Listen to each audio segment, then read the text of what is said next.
everybody, welcome back to HitPoint, a JRPG news show, an anime news show, a niche news show. A show where Baku and I talk about everything and everything that catches our interest and or ire. We stream live every single Sunday at 7 p.m. Central, 8 p.m. Eastern Time. We'll be previewing some trailers, talking about some upcoming video games, maybe even talking a little bit of anime this time, which is something that I feel like we always kind of say that we do, but then we never end up actually doing it. We're gonna do it today. At least I am. I don't know. Maybe Baku isn't. I don't know.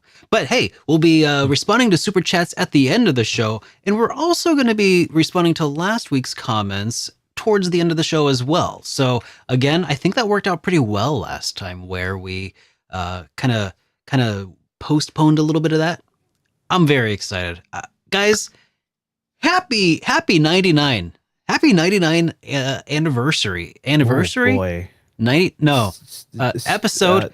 Huzzah! Episode. Yes, episode anniversary of 99. What does that equate to in months and years? I don't know, but at best, if we do this every single Sunday at 7 p.m. Central, like I always say that it is, it's almost a 2-year anniversary, but it's not quite. I think we've been going at this a little longer than that, but hey, it's good to see you guys. How are you all doing today? Yeah, hope you guys are doing well. I can't hear them through. Guys, do you have your microphones turned on? Okay. Yeah. Baku, Hello? how are you doing today?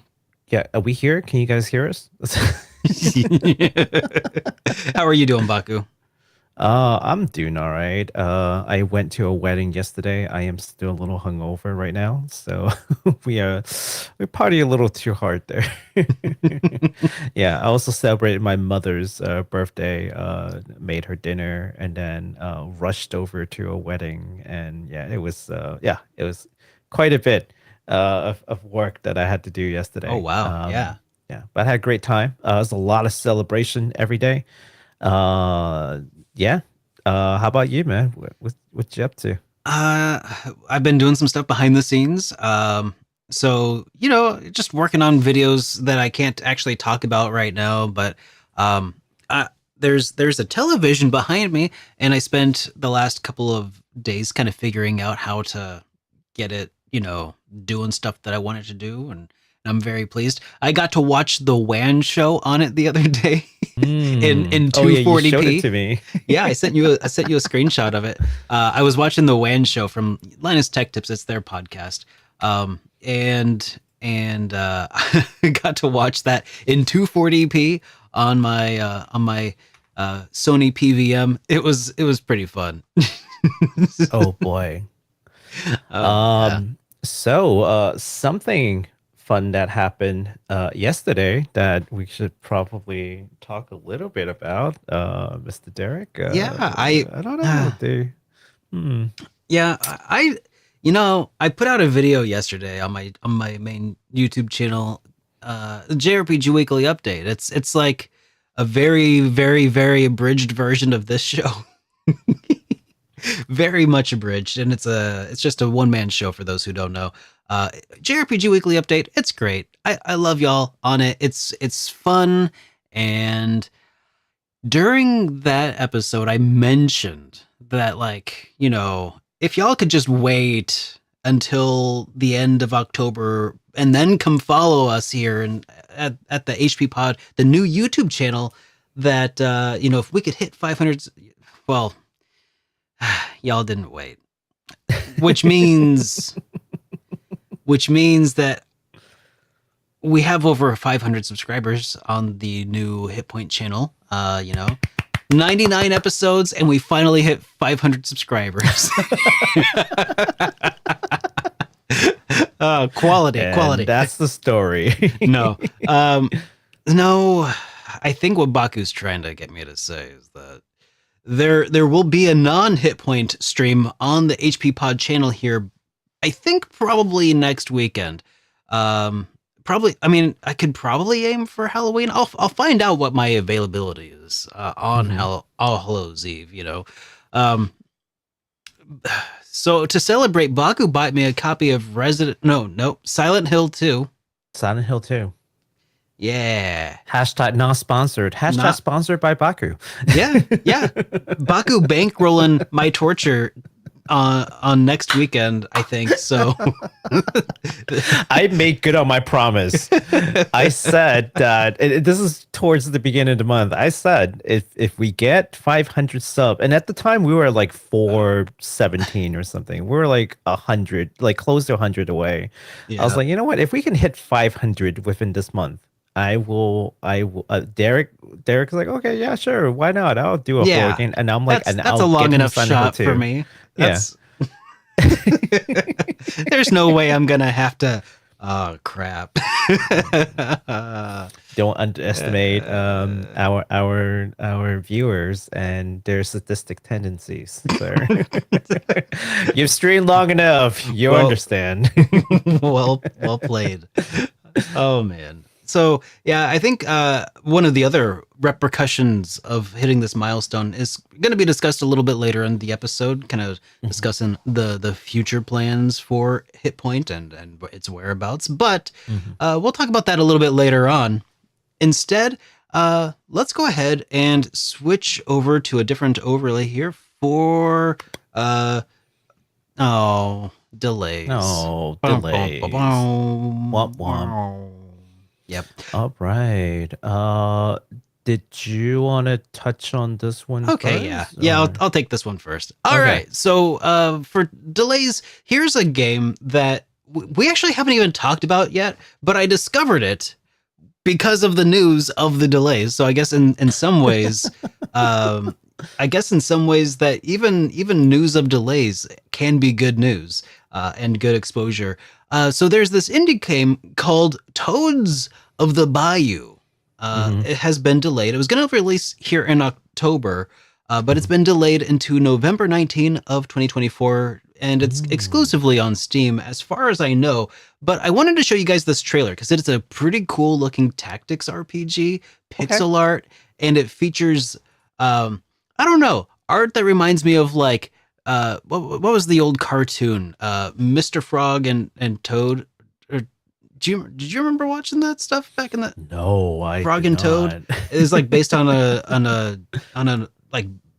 like a book. Oh, anyways, let's check this out. Okay. Yeah, let me find the buttons to make this happen. Here it is. Ooh, even the music's cool. Yeah. Frogs in a swamp, buddy.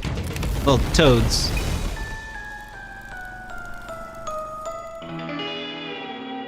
Look at that. Oh. How has a lot this of toads. slipped past my Is attention that a here? card? Well, I can look past that. So it is tactics, but it is also card-based, apparently. And maybe it's that card-based stuff that turned me away. Oh, those are some cool cards. I see some like Right? it's not just like a static like 2D card. It's got a little movement in there. That's kind of cool. Like the art in this is awesome. Like the static art images contrasted aesthetics. against the pixels in the back. Yeah. That is, I love it. And I didn't get to showcase too much of this in the JRPG Weekly Update, but like, look at that. Not gonna lie, that's that's pretty cool. Yeah. So that's coming out on November 19. Again, PC via Steam exclusively, as far as I know. Okay, hang on. Who's okay, there we go. I just wanted to make sure that it wasn't continuing to play in the background. So yeah, go check it out, guys.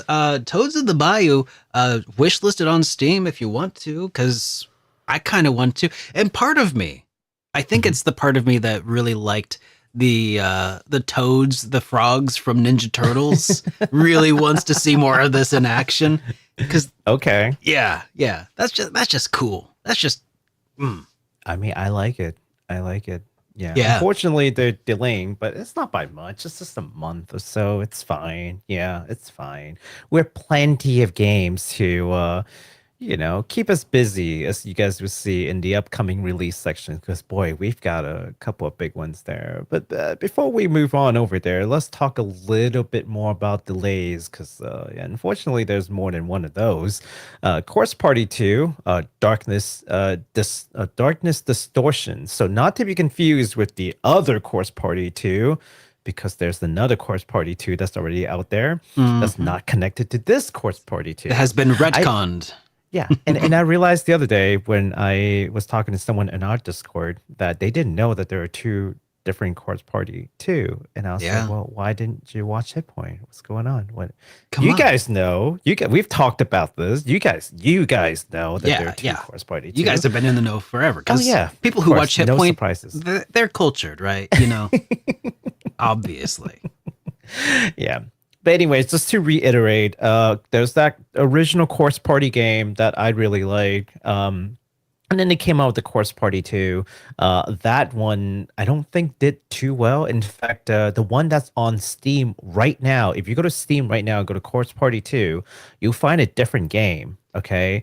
I highly, highly do not recommend you getting that game at all. I bought it. I played it. It's unfinished. There were supposed to be more chapters. It's never happening. Let me tell you, man. Things that do well and make money don't get retconned. Now, this Course Party 2, very confusingly named is so that, you'll forget the other one, hopefully. I don't know. I feel like they're going to take the other one off Steam at some point. I feel like people who bought the original should get a free upgrade to this. Right. If they're gonna call it Corpse Party 2, they should do that. It's only fair. Like you supported Corpse Party 2.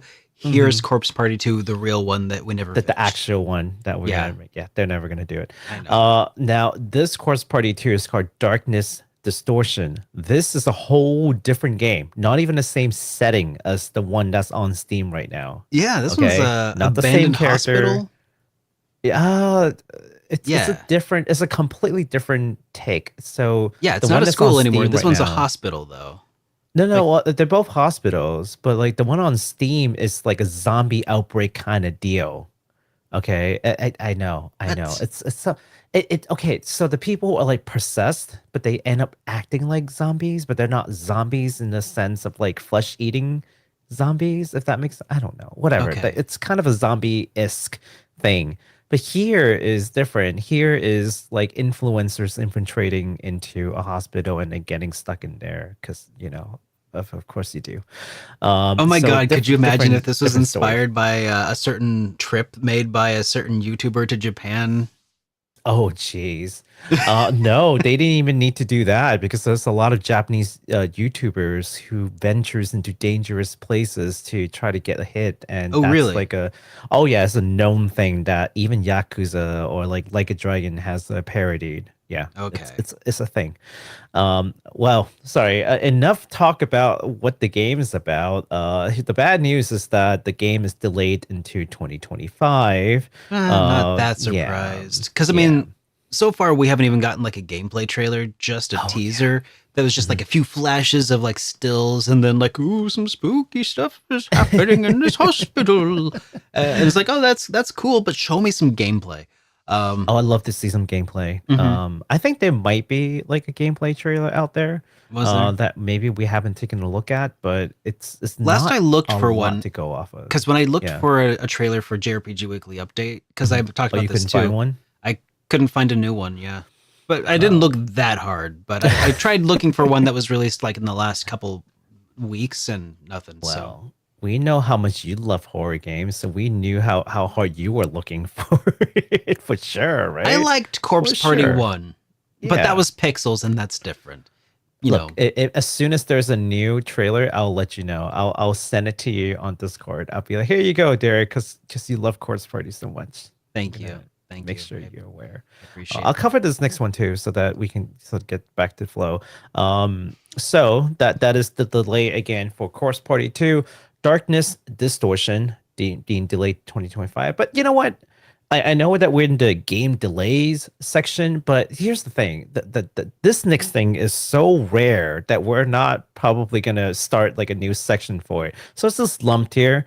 In the rare opposite of a delay, okay, things are going so smoothly for RGG Studio that they're pushing up Like a Dragon Pirate Yakuza, which is the game that stars Majima, Yeah. up a week. So, How does rather that than happen? delaying, they're pushing the game up Is this a week. a Yeah. relay? Like an a- anti-delay. What's the opposite word of a delay? Enlay? Prolay? I don't know. Like, do I we even don't have know. a word for the opposite? of okay, delay? well. Early arrival. Yeah. Okay. Sure. Cool. So it's been pushed up by a week. So the new release date for Like a Dragon Pirate Yakuza, for those who just simply cannot wait to play it, well, you now have to wait 1 week less than you would have. It will be coming out in February 21st, 2025. Awesome. All right. Yes. Well, I'm sure it's just because things are going so swimmingly over there. So smoothly. Yeah, Yeah, it's just, so rare. Ryuga Gotoku, they're just cut from a different cloth, All right, let's go ahead and switch over to some of the upcoming games this week, starting with Yes. this one here from well, we haven't talked much about Sonic Frontiers lately, and now we have another new title starring Shadow. Yes. So, Sonic Cross Shadow, Sonic X Shadow, Sonic. I never Key know how Shadow. to pronounce the Is it X. just? Is it pronounce? I mean, it could be anything. It's just Sonic. Maybe it's silent. It may be Yeah, Sonic like Hunter x Hunter. Shadow Generations. Sonic Shadow. The game is interesting because it's a remaster and a new game kind of rolled into one. So parts of this game is the remaster of Sonic's 2011 Generations. And then parts of the game is a brand new thing that runs in parallel to the events of Sonic Generations, but seen from the perspective of everybody's favorite Hedgehog Shadow. So let's take a look at. I like Hedgehog. I like that. Sonic the Hedgehog from now Shadow. on. Yep, Shadow the Hedgehog. Shadow the Hedgehog from now on. Let's check out the trailer and see what this is all about. Okay. Does Shadow have enough firepower to make this worth checking out? The ultimate life. Welcome to the world, Shadow the Hedgehog. No, they mispronounced it. The H is silent. God. It's like in hors d'oeuvres. Black Doom. I destroyed you once. I will do it again. He's so cool. Where's the machine gun, Shadow? That's I don't the real reckon question. that you're not edgy enough if you don't use the gun. I mean, hey, he's got. I mean, I'm pretty sure he's got rollerblades, right? And I'm pretty sure that makes him the coolest video game character outside of, say, Jet Set Radio. Yeah. New abilities. Oh my god, he has wings. So If only it was one wing, you would be so much edgier. the You could be question like I Sephiroth. have is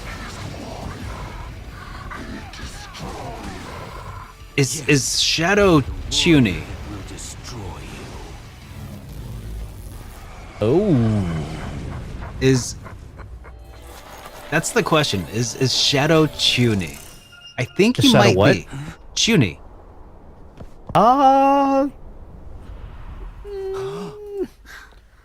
Probably not, given that the whole thing is already so fictional, I guess. It's hard to need this one. Well, I mean, like this is Shadow was Chunid of Sonic, like they're like, let's take this Sonic the Hedgehog and make him dark and broody and edgy and deep, Yeah, I don't know. And let's give him a gun because he's American. Let's give him a gun. I mean, I like Shadow. It's just when they gave him a gun, I'm like, why did you do that? Well, maybe make him edgier with a gun. Do you think that maybe they were planning? Could you imagine like a Splatoon, but instead it's all Sonic characters with different kinds of, lead slingers? I mean, I can imagine like, I don't know, like Valorant, but like Sonic characters. Yeah. With blood. SaGa, don't take that seriously, please. We don't need another hero shooter with Sonic characters. Don't do it. Don't do it. I mean, I would probably play it for the memes, honestly. All right. I swear, if SaGa releases a hero shooter with Sonic characters, and they have enough characters to do it. Oh yeah. All the OCs and man, what's the name of the giant cat? Oh, they have so many. If you ever played Knuckles Chaotix, if you ever played Knuckles Chaotix on 32X, you'll know that they have so many throwaway characters that like just haven't been touched since. Just throw away and throw them in. Oh man, there was so much potential in that game to be good too, and it just I couldn't get into it. Anyways, so yes, October 25th, 2024. Go get your edge on with I mean, if you feel like it. Yeah. On all modern platforms. Pretty yeah, Big the Cat. That's the one that I don't think they were in Chaotix, but they were in other things. Yeah. No, anyway, there's this one Sonic game where they all wear scarves. Which one was that? Scarves? Yeah, they all wear scarves. It's like a young... Oh, is that the reboot one? Like they rebooted reboot one. Sonic something. I don't... That's the one that had like the cat in it that you can play, right? I think. Oh man, I don't know. Shit, I don't know. I don't know. I think Big the Cat originally was though in like Sonic Adventure or something, or Sonic Boom. Sonic Boom. Yeah, that was Sonic Boom. That was a TV show one, and yeah, I don't know. I don't like what they did to Knuckles in that one. Next Generation? I don't know. Like it's Is there a Sonic? You know what? Sonic Next Generation. Yeah, let's Sonic Next Generation? I don't know, man. Do you even Sonic? No, I don't. God, you're not. I stopped playing fan. After Chaotix. Yeah, I've never. Knuckles Chaotix was the last good one. Can I admit to you guys that I've never ever played a single Sonic game? I lied. I played one on the original Game Gear. Oh, that was like fun. That giant handheld. Oh yeah. You pretty much caught it. Those are some of the best. No, I mean not those. One. Yeah. That one. Yeah. I played one. Yeah. And only one stage. It's probably Sonic Chaos or something. I got through one stage and the battery went out. And then we were out of battery. Shame. Yeah. Well, you know what though? That totally is a fair point, because I'm pretty sure that even on full like high quality AA's, you could pretty much only get through one stage of Sonic on a full charge. That Game Gear was such a battery drain. I don't know how. Like what is up with this thing that drains some so much people battery? Some people thought that it was the console itself that made that made the Game Gear a rich kid's portable handheld, but no, it's the battery consumption. It's the battery. Yep, it's the battery. It's because the initial upfront investment, like sure, you could probably handle that, but like can you feed it batteries daily? Oh, the variable cost there is a bit high. Yeah, that's a gas guzzler of a handheld. All right, I think you're up next though here, man. Yeah, I gotcha. So we've got this roguelike card battling RPG called Card-en-Ciel from Intergrade that's coming out very soon. And rather than going on and on about it, let's just take a look at the trailer so you can know what I'm talking about first. What are you talking about? See it first before we talk about it. All right.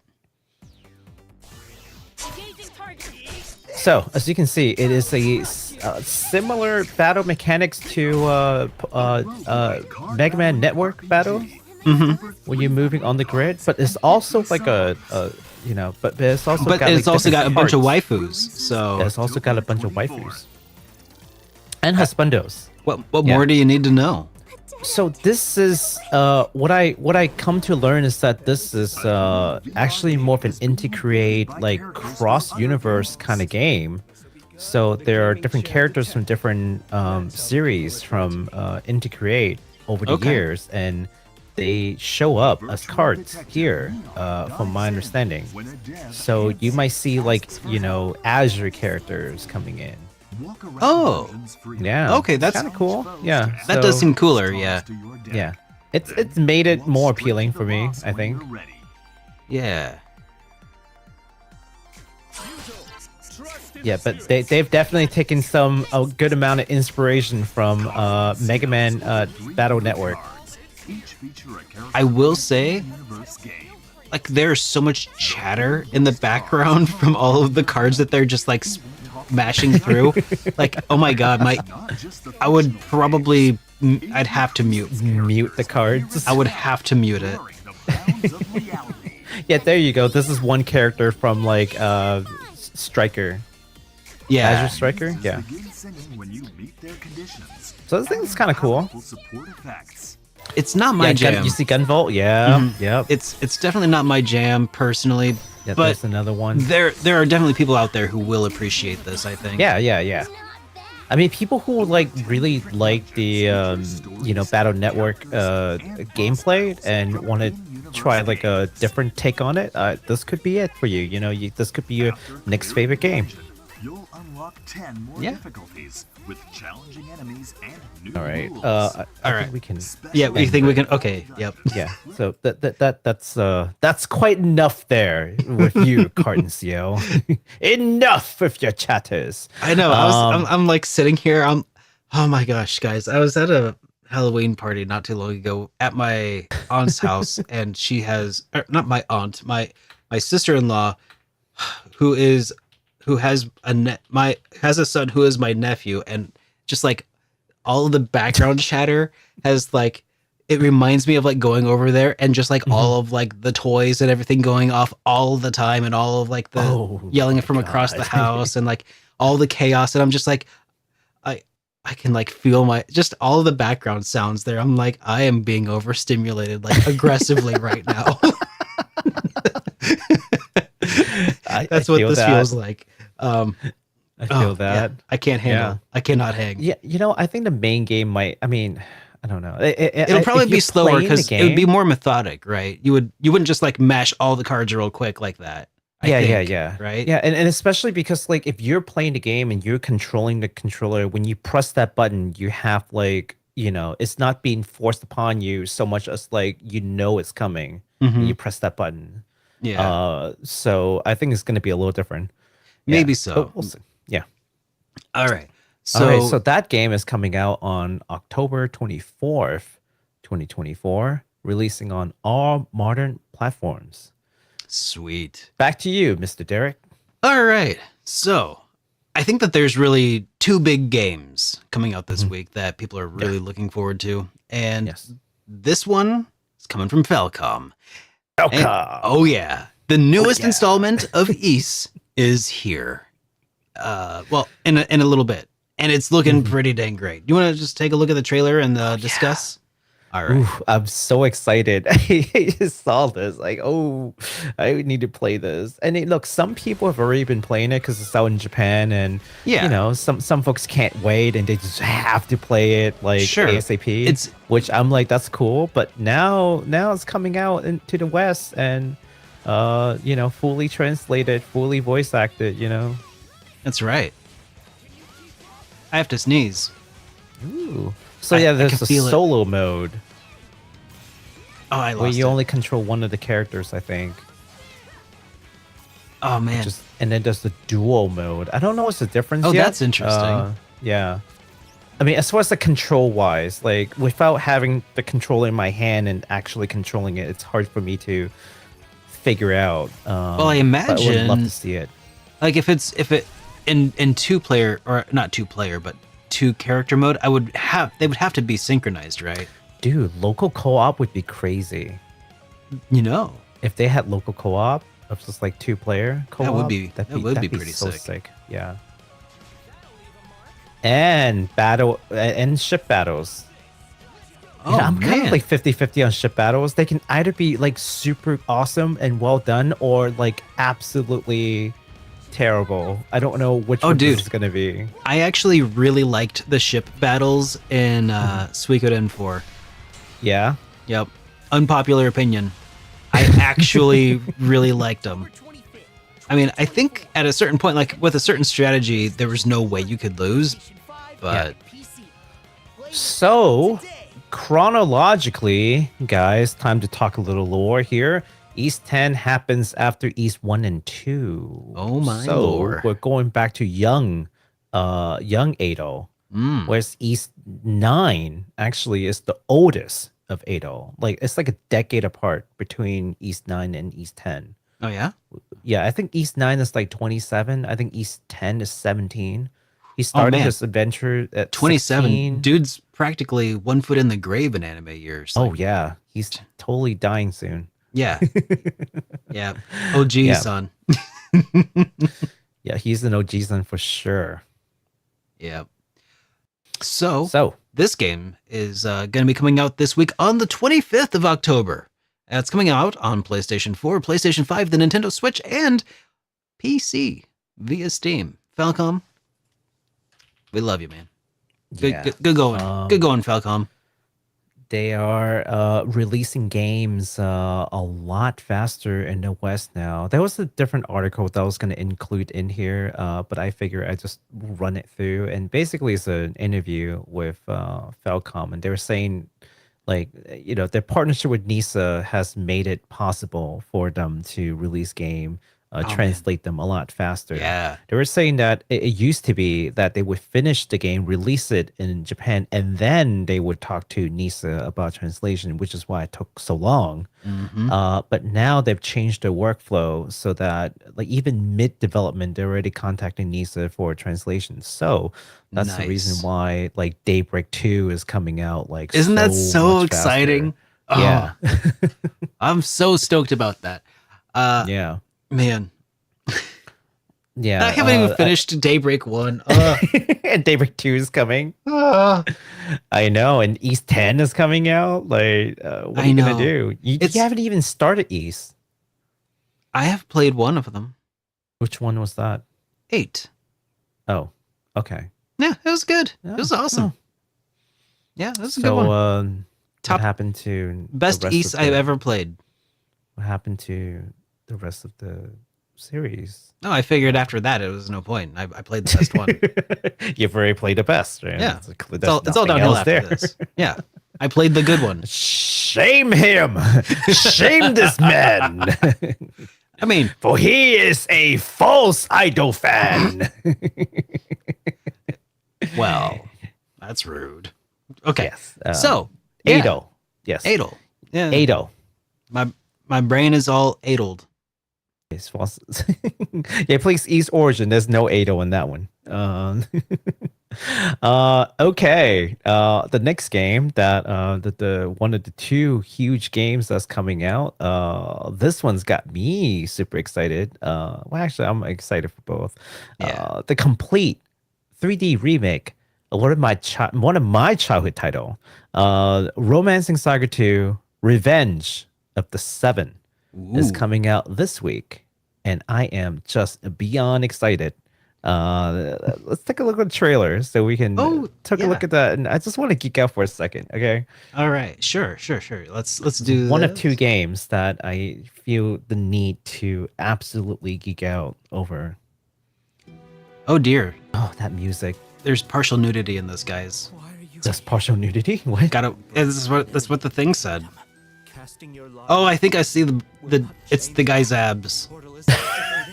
That must have been That's gotta be it.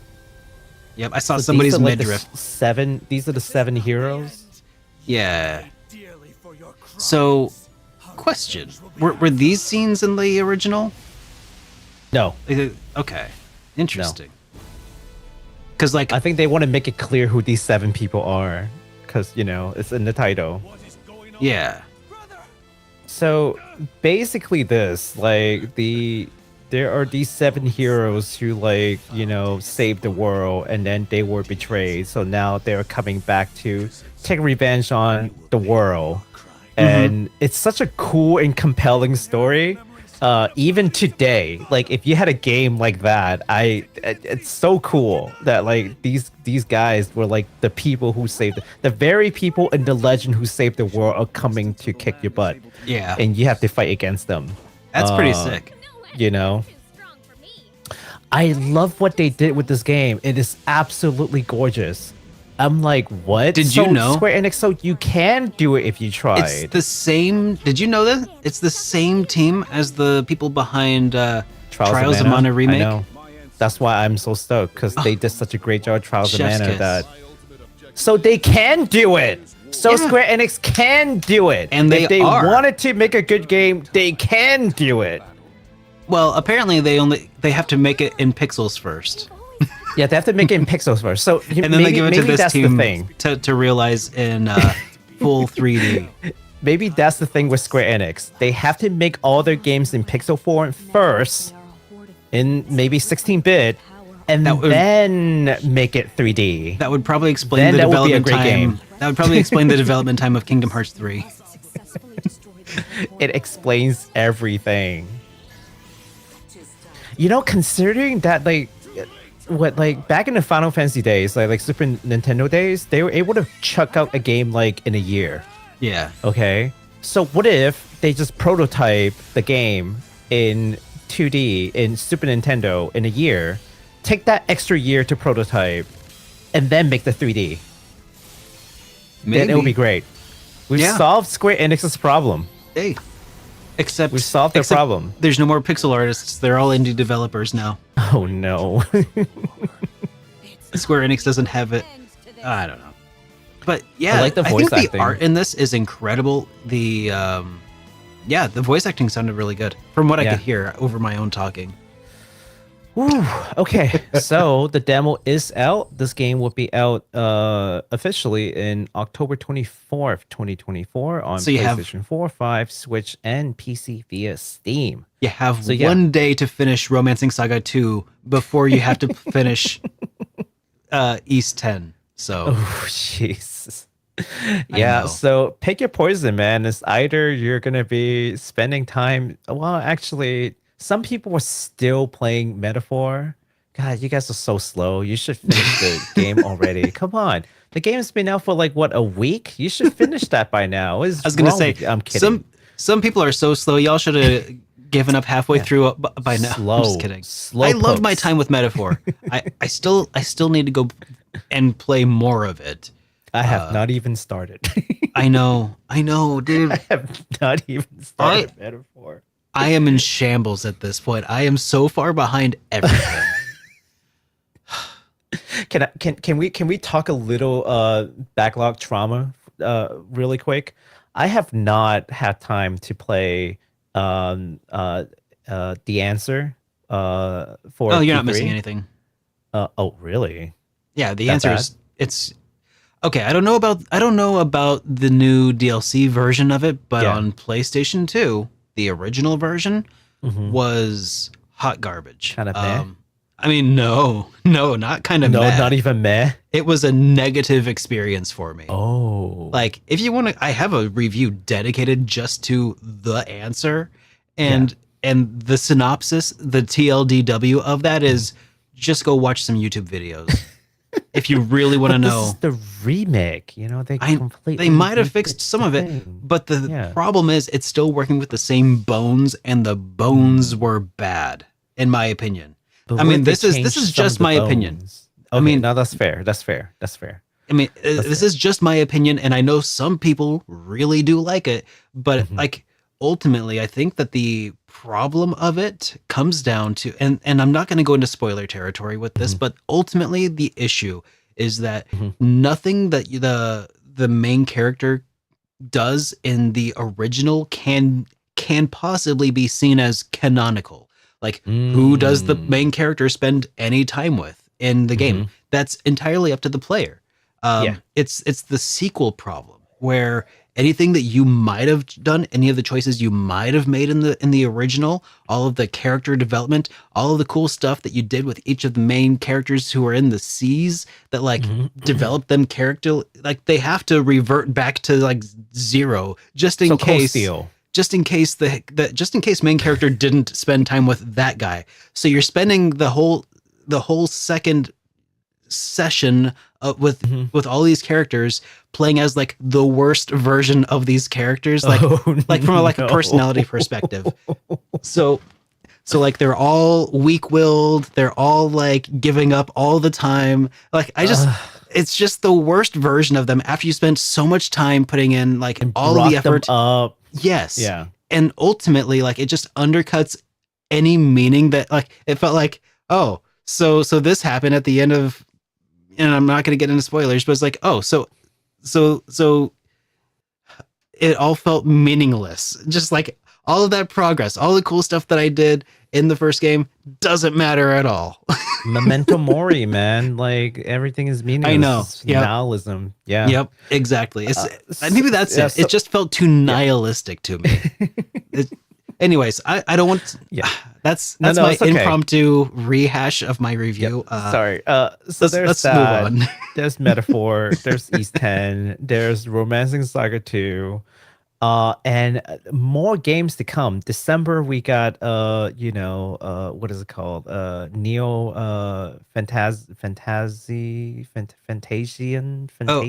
Yeah, Fantasian Neo Dimension. Fantasian, yes. I can never remember that name. So many games. It's like Fantasia and Contagion. Fantasian, yes. Yeah, it's too many games. So prepare to have your backlog grows. Dragon Quest 3. DQ3, HD2D, yep. Yeah. Someone came to my channel. I stream, by the way, on Twitch, guys. Shameless plug. But someone came in from the show and they're like, hey, I watched you on HitPoint. I'm like, hello. And then they're like, do you have plans to play DQ3? Or like, no, it wasn't even a do you have plan. It was when will you play DQ3? That's a good question. Baku, when are you going to play it? Yeah. And I said probably not anytime soon. And then they left. They just really wanted me to play DQ3. I'm so sorry. Like whoever it is that I have disappointed. I just want you to know that I am very sorry that I've disappointed you with my answer. It's just if you heard what I just said just now, there's Metaphor. There is, Romance Saga. There's East 10. There's all these, Trails game I haven't played. All the Tales of games that I haven't played. I know. I'm so sorry, but DQ is kind of in the back of the list for me personally. There's because we played the original happening. Yeah. Yeah. And you know what? Yeah. What's also really weird is a lot of people have like come up to me and they're like, hey, what are your thoughts on Dragon Quest 3's drama or the stuff going on with that? And, And I'm like, what drama are you even talking about? Like, I was just so far removed. Like, I can't. I went and looked up some of it, I guess, and I'm just like, I can't afford time to be mad about this. Like, it's so stupid. Anyways, so let's talk about other cool stuff coming out that was announced. Where's my button recently, for that? Yes. Yeah, recent announcements. Yes. New games. That's the one. There we go. So, all right. Dungan Entertainment and Labs. I'm sorry. No, it's Labs work. Labs. It's all caps. LABS. Labs work announced a new 8-bit side-scrolling action adventure called Lovish. It's like love, but ish. It's not quite like ish. It's a little bit more than like ish. Yes. Anyways, it's like the middle school version of love. Anyways, the player takes on the role of Sir Solomon as he fights through the Devil Lord's castle in order to rescue Princess Tsuna. Okay. Yes. I actually have no idea. I've never heard of this, and so I'm probably just needlessly making fun of No, just. no. I think the game makes fun of itself. It's actually perfect. really? You should. Yeah. Oh, yeah. Oh. I think you might like this. Oh, one. I hope we have to check it out then. Let's No, check out I the think you trailer. will like this one, Derek. I threw this at you for a reason. I'll rescue you soon, princess, and I'll keep you all to myself. Okay, so it is love-ish. Ish. I thought it was supposed to. So it's an action adventure game, kind of like one of those old school action adventure games from like the Oh yeah, early '90s. yeah. I Like, really like. And like when you oh, go look through at that! these doors, The animated little potion there. That's cool. yeah, when you go through these doors, they're random events. Mario and then 2 sometimes throwback you're there. presented a potion, you can throw it and it opens the door. You're like, what? Other Dude, times that's- you owe that's taxes kinda- and you have to pay taxes. Like That's what? kind of East-ish. That like it's like the PC, the old PC games. Yeah. Oh So, yes. Dude, that's cool. I like the little humor because like there was a time back in Oh. the 90s when like oh Oh, so Nick. there's a time back in the 90s where like games really don't take itself too seriously. Like okay, for example, this is Yeah. obviously like some kind of medieval thing like Sure. oh, I'm rescuing the princess. Wonder Boy. Yes, that's Wonder exactly Boy. it. Thank you. And then this guy here, like one of the random scene that can happen when you go through a door from room to room is you can owe back taxes and then you have to do some stuff. But yeah, but it's medieval. Yeah, but they don't care. They're not taking themselves that seriously. It's like it's just there for fun. There are all these little gags in there. I kind of miss those days where we're not so like, oh, is this strictly, accurate to the time of the period of which this game, this high fantasy would model itself after. I do believe you're off by 2 years there. See, everybody is a historian. it's now, funny. Well, everybody's a historian when it suits them. Yeah, exactly. But Yeah. anyways, let's. You kind of brought up something that kind of reminded me of another news story that's not on our list today. But when you mentioned owing back taxes, it reminded me of Turnip Boy commits tax evasion. What? So there's another game, the sequel, Turnip Boy Robs a Bank. That has actually got they've announced recently that it's going to be coming to iOS and Android, which is pretty sweet. We don't have the trailer prepped for that, but yeah, we know some people like to play on their phones since they don't have access to consoles. So hey, Yeah. that's a thing right there. Yeah. So anyways, Lovish.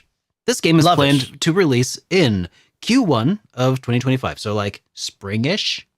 Yeah, Hey, Lovish and springish. Springish. On PC via Steam, and there is currently a demo available now if you want to go Yes. give it a shot. So go Yes. over there, download the demo, add it to your wish list, and support the kind of stuff that makes me giggle like this. I like these games. They're simple and you know what? More than the music and the aesthetics, these little random chunks of humor, that's what really brings me back to those days. Mm-hmm. Maybe that's the thing that a lot of these like retro inspired games is missing. Like, no, you're missing the little like 90s gags that Yeah. you have to experience it to know. They're like senseless fun. They make no sense. Why would the hero suddenly owe back tax? Like Yeah. what? Like, Or why would like even Final Fantasy VII, which people feel like is dark and broody, it's like no, that's full of jokes and humor, and yeah, it's very very fun. the whole cloud cross dressing thing. I'm so glad that they kept did it. that pretty. Yeah, they did Yeah. it justice in and I'm sure it was really hard to do. I'm sure Going from like a tiny polygon figure to like a full, not just a full 3D model, but like a very detailed 3D model, but somehow make him convincingly cross-dressed. That's gotta be really difficult. But I think they did it pretty well. So I'm glad. In any case, that's my rant for the day for a lot of these games. Guys, if you're going to make a retro-inspired game, just make sure to look into these gags. That's what really brings us back to those days. Anyways, it's time for something brand new. Oh, this is exciting. Brand new? I don't know. me. Do I like Yeah. brand new? Konami. Yeah, that Konami. Can you? Oh. Wow, I know they're announcing a new game. That's not a pinball machine. Oh, Wait a my second, God. and we're talking about it, Konami, yes, and that we're talking Konami. about it. We're talking about it. Oh gosh. Oh, no. Be still, my beating heart. What? Okay. Continue. Konami just announced I'm bracing that they'll myself. be developing a new 3D open world action RPG. What? Konami making a new 3D open world action RPG. Not only that, Yeah. this game will be based on the space fantasy manga Eden's Zero from Hiro Mashima, whom you may know from Rave Master and probably more likely Fairy Tail. So the manga Oh. from Fairy Tail, yeah, he made a new manga after Fairy Tail called Eden's Zero, Yeah. which actually they're anime out now already. So this is the game that's based on it as a tie-in game, and it's going to be a 3D open world action RPG from Konami. Konami is making crazy. an action RPG. Like, just distilling it, Konami is Konami. making an action RPG. And that action RPG is a new title, new IP that's not based on their old IPs. Okay, I let's check know. out the trailer. Yeah, I'm yeah, curious yeah, about yeah. this. This is I know. I okay. Let's That see. Konami. Yes. At first I saw that, I was like, this is Bandai, right? Like this got to be Bamco. Bamco does this like this. But no, it's not Bamco, it's Konami. Wait a minute. This doesn't look like crap. Yeah. This looks kind of like it Kind of good. Yeah. maybe has potential to be. I mean, it's got some spinny action RPG stuff, you know, the modern trappings of. But It is a tie-in game, so I'm going to hype responsibly because Yeah. tie-in games tend to not be great. Oh, look, not Elsa. I like the texture Not, on the. not Gray. I like the textures that they've like sketched onto to make it Yes. look. Manga-y? Yes, Yeah. It's nice. I feel like that's something that gets lost sometimes in the transition. That's right, guys. It's not Natsu, not Lucy, not Urza, definitely not Urza, and definitely not Gary. Okay, Well. so last time I made that joke, someone's like, "Excuse me, is Gray?" And I'm like, "Yeah, I know it's a joke. We keep calling him Gary. I apologize. It is a joke that carried over. So I have to let them know now that this is just an inside joke. Yes, we know his name is Gray. We just like call him Gary because it's funny. I'm sorry. But anyways, yeah. So again, this is Eden's Zero. The game is slated to be released sometime in 2025 on Xbox Series and PC via the Microsoft Store. Now, here's the thing. This Oh. game was revealed during the Xbox Partner Preview. So there's a pretty good chance that this game is going to be available on other platforms. It's just that has not been confirmed by Konami, so I can't report it to you. But at least for now, it is on the Xbox Series and PC via Microsoft Store. I'll just chalk that up as reason numero 2 to hype responsibly on this one. I mean, it's probably coming to other things. Yes, no, it's probably coming to other things. I and- think they and you just know have what? the exclusive, pre whatever thing that they can tell people about, and like you have like, you agree to not announce it for other things so that we can have this little hype.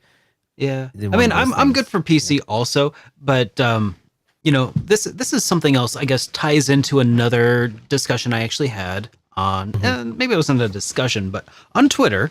Oh gosh, maybe I should there was also another. I think this ties into a few different things. Okay, and I think I'm just going to shift gears a little bit because did you already talk about like when is this coming out and all that? Did you already talk about all that? Sometime 2025. Yes. Okay, because I'm going to go off on a tangent for a minute. Go off on a tangent. Do it. So it's. I mean, I'm not going to go off. I'm not. No, just pop off, Derek. Yeah. Okay. Fine. We've lived long enough. You can pop off whenever you want.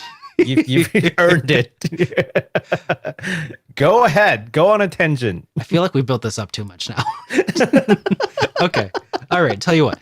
So the other day, when we were talking to Joshua from God, the creator of that game, 8-Bit Adventures 2, Critical Games. My brain is not great, but I got there. So when we were talking to Joshua from Critical Games, we did talk a little bit about the limitations that are imposed on people when they try to port things to Switch, and it was really interesting and fun being able to pick the brain of a developer who well, I guess they outsourced it. I guess they said to bring it over to the Nintendo Switch because that was out of their depth. Because it was just so much going on that had to be done. It was just really interesting being able to hear about that because we'd kind of suspected that at this point, the Switch had some interesting hardware limitations and other things that just made it a little harder to develop for. Or to port for certain kinds of games, that is. So it was nice being able to talk to people about that. But there was somebody in the comments who, and I don't remember who this is, and they did mention they're like, I just don't know why you gotta, harp on the Switch like that sometimes. And my initial gut reaction, it was like, I don't remember harping on the Switch, and I think that's what they were talking about was when we were kind of emphasizing or digging into more of the details of what made porting to the Nintendo Switch harder. I was like, I didn't see any. And my main overall response was something to the effect of, I didn't recall needlessly dogging on the Nintendo Switch, but more so needlessly dogging on the Xbox, because I feel like that's sort of that's just sort of my old easy I don't know, throwaway joke that I can just use at any given point because I have at no point needed an Xbox to enjoy playing the games that I want to play. That's true. But this does tie into later on. I got another message on Twitter about how we're always kind of going off on dogging on Xbox sometimes, and they're like. And they mentioned how they listed a series of 5 or 6 really good games that are coming to the Xbox consoles, and I'm like, maybe I should stop, just randomly shitting on the Xbox and its various iterations. I personally have a history with the Xbox. A little bit. I mean, when I say history, I mean I used to love playing all kinds of games with my friends on Nintendo 64 and Smash Bros on GameCube. And, we played Ready to Rumble Boxing Power Stone on the Dreamcast and stuff.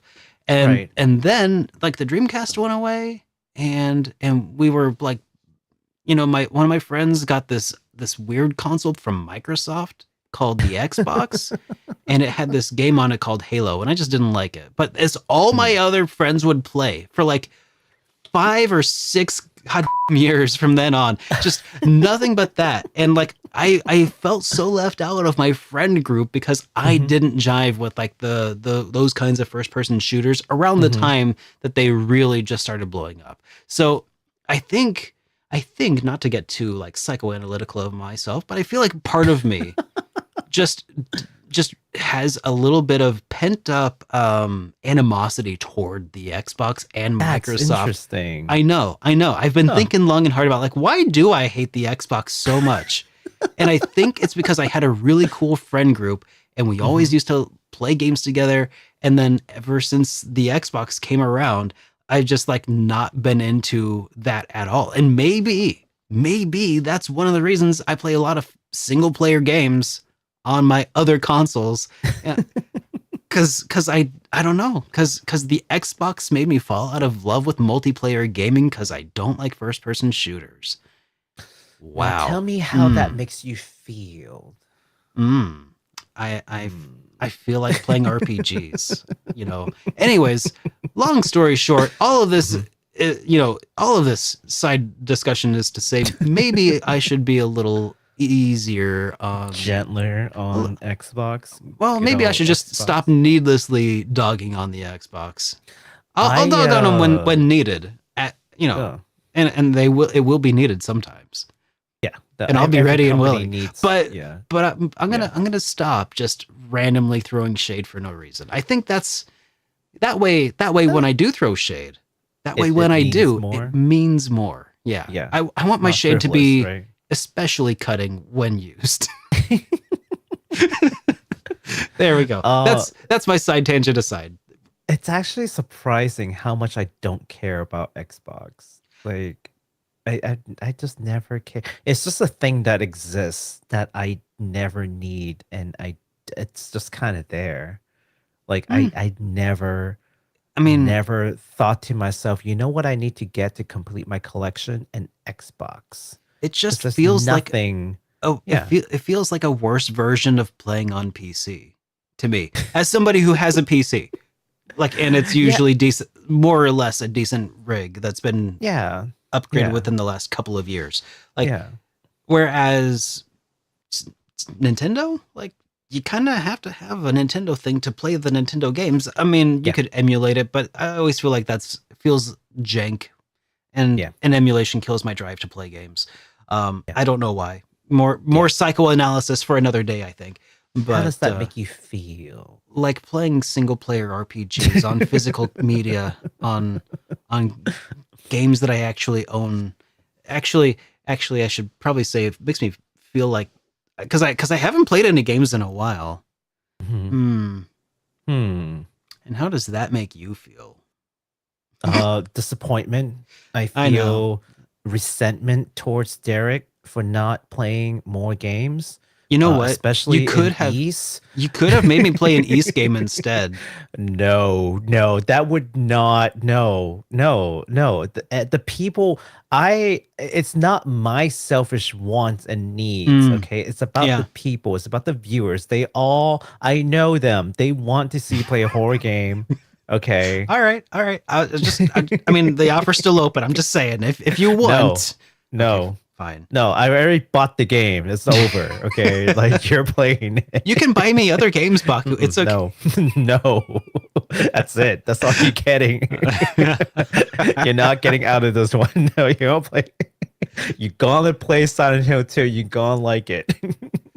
All right. Hey, listen. At least the Silent Hill 2. It's not like I'm forcing you to play like a horror version of I don't know, Quest 64. It's like Quest 64 but horror, which I'm pretty sure exists somewhere in the ether. Castlevania Castlevania is actually good on Hold on, 64 you're on the about Nintendo to- 64. It's Oh, I not have no actually idea. very good. It's pretty Oh. bad from what I hear. But anyway, Silent Hill 2 is incredible. I can't wait to play the game.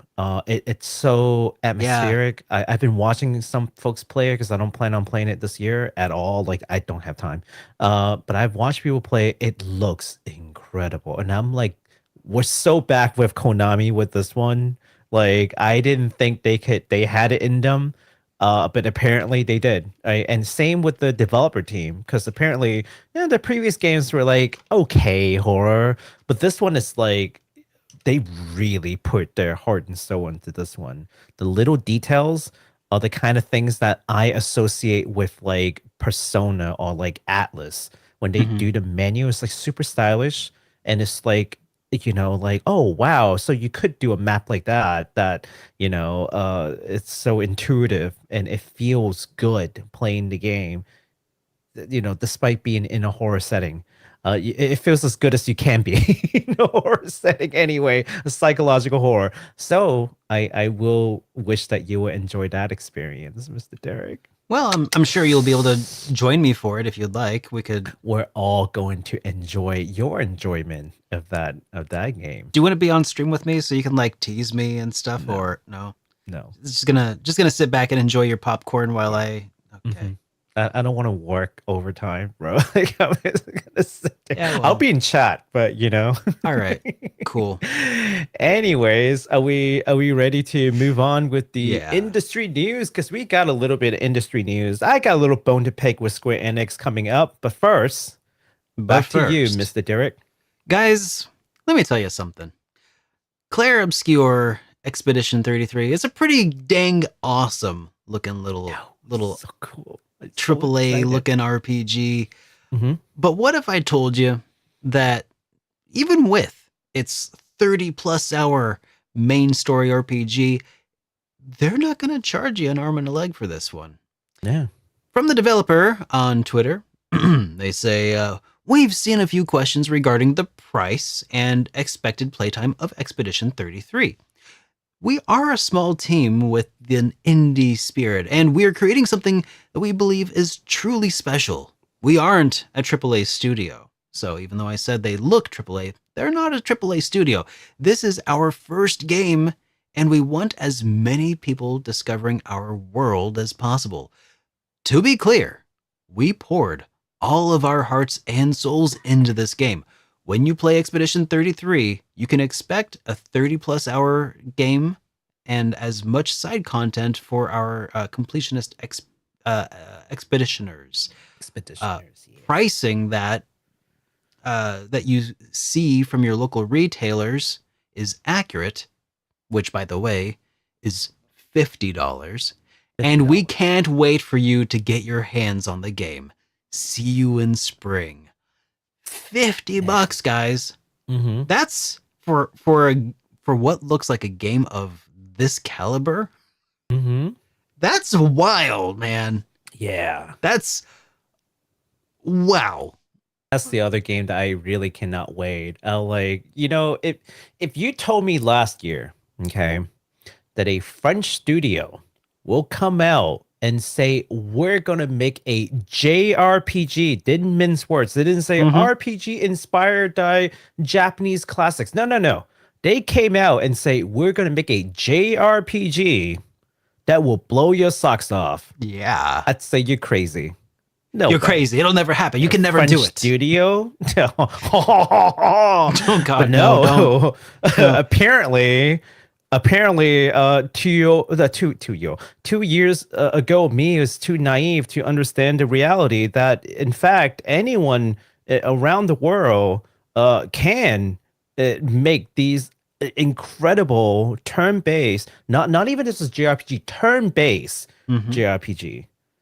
It looks incredible, and I cannot wait. The story is intriguing. Like the backstory, they talked a little bit about like the lore. Yeah. It's got me hooked, man. Like it's got a really interesting worldview. I can't wait to see more. Yeah. Yeah. I gotta say, these last couple of years, we're seeing a couple of JRPGs coming from France, which is really surprising, and they both look really good. I can't recall the name of the other one off the top of my head, but that's all right. So They'll that's come to us. yeah, that's awesome though. See you in Yes. spring, guys from Obscure, Expedition 33. That looks very All exciting. right. Now, this is definitely a topic that I'm taking because Mr. Derek hasn't played any of the Nier games or Drakengard. Shame. I played Drakengard 1. Oh, did you really? Oh yeah, way back in the day on PlayStation 1 Oh. or 2. It was I got to destroy all the grotesqueries. You're slightly forgiven. Thank you. I played the best one. It was all downhill after that, I assume. So, okay. So, for the uninitiated, Yoko Taro, you guys might have heard this name at some point. This madman of a director. He's the moon man with the moon face, the yeah, mask. with the moon face, with the Emil mask. He is the genius behind Drakengard and the Nier series, which are interconnected in only the most hilarious ways. When people ask me like, how are they connected? I'm like, well, you see it in, well, except for Drakengard 2, that has nothing to do with them. But Drakengard 1, there's like a bad ending, and then the bad ending leads you to Tokyo, and then that is the beginning of Nier. So like the joke ending of one game leads to the beginning of another series. And then the sequel of that is 10,000 years in the future, which is only some things that Yoko Taro will pull off, and like no one else would do a game like that. But they are, successful in their own right. They're a bit of a cult classic. Nier Automata, I would say, is like universally acclaimed. It's no longer a cult classic, like a cult niche game, but rather like a mainstream success. And credit for Square Enix for keep backing these projects, because they are, I mean, they didn't sell particularly well. So the fact that they keep giving him money, it's actually pretty incredible. But in any case, I mean, it's not just Yoko Taro. I forgot the music director's name. Like, he's also like incredible. I just Couldn't cannot tell remember you. his name for a second. Yeah. Yeah. But in any case, just want to give credit due. Now, here is the industry news part of thing. So there's this website, okay, called the Accords Library. Okay, it is a fan website that is dedicated to preserving and translating many of the connected projects by Yoko Taro. So the way that Yoko Taro works is that he's this like very eccentric guy. He has done, you know how like we kind of complain about like Final Fantasy 15 doing all these like different things, like multimedia, whatever, to understand a story. Yoko Taro does that, but he doesn't do it for money. He does it because he just feels like it. So there's like a stage play on Nier Automata that is, canon. There is a concert that I had to go to that had like a canon expansion to the ending to Nier Automata. I remember there are that. novels. There are all kinds of things that this dude does, because like he doesn't like doing the same thing over and over again. He just want to do different things, like take on different media. Like, so he's like that. So I kind of respect it, right? Yeah. Yeah, he just needs different kinds of creative medium. But also because of that lore gets really Convoluted. expanded into different things. I don't know if it's convoluted, but at least it's hard for a Western fan to get into, because a lot of these things are Japanese exclusive, like novels exclusive. They're not making any money off of it, so there's no, they're not going to hire a translating team to do it, right? Yeah. So like there's the plays, that never in any American theater. They're only in Japan. And I don't mean like a movie. I mean like a stage play with like actual people acting these things out. Okay. And they're all canon. Yeah. So the website, Keiichi Okabe, thank you so much. I got the Okabe part in the back of my head, but like I forgot his first name. Keiichi Okabe, thank you so much, guys. Yes, that's the musical genius behind like the Nier series, especially. Love them. So it's up to like a fan website really to preserve and translate these, so that us, a Western fan, is easy to go to one place and be like, you know what, I absolutely love this stuff. I want more of it, but it's just so scattered. The word is scattered. It's so scattered. I see. That it's so hard to get, but it's all in one neat place. Now it's doing a lot of fans, so much so that Yoko Taro actually thanked the creators of this site for being able to, just concentrate these lores into a single place for the Western audience, because he can't do it himself. Yeah. And there's no monetary incentive for Square Enix to put money into doing these translations, right? This sounds really, really Sounds awesome. Sounds like a good thing. Yeah. Here's the problem. Yeah, You see, I did say that I have a bone to pick with Square Enix today. After I was so happy about, you see this roller coaster thing with Square Enix is back again, guys. It's back again. Hey, Baku, are you clicking something? Oh, sorry. Yes, just now. Okay. So here it is. Okay. Accords Library will be closing down on October 31st after being contacted by Square Enix legal team. Oh. Let me just and can't say that I am too happy with Square Enix right now. It's just like, oh, you Square Enix, God, I want to be so nice to you, but you just always find a way. You always find a way. You always just when I want to be celebrating you and be happy with you, just gotta.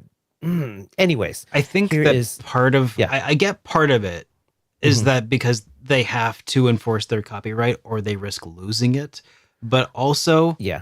this is not it, Chief. This is not the way they should have done it. No. I would think. Well, let me read their like letter out, and then yeah. we can talk a little bit about like how we think they should have handled the situation. Sure. Yeah. So, from the developers of the Accords archive, Accords library, which is actually a play on of this character named Accord, who is the archiver in the series. These past few years have been a pleasure.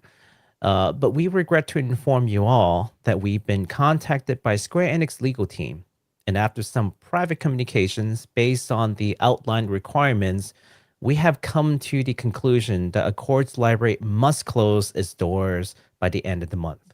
While we are sad to have to go, we also must respect the wishes of the legal team. The library and gallery will remain open for the next 2 weeks and will officially close on October 31st. We hope to continue spending time with you all and other fans in the future through our Discord server, which we plan to keep open. So there is that, guys. There's the Discord server. Wink, wink, nudge, nudge. Go over there. Yeah. On behalf of the entire console of Accords Library, we sincerely thank you for your support and friendship over the years.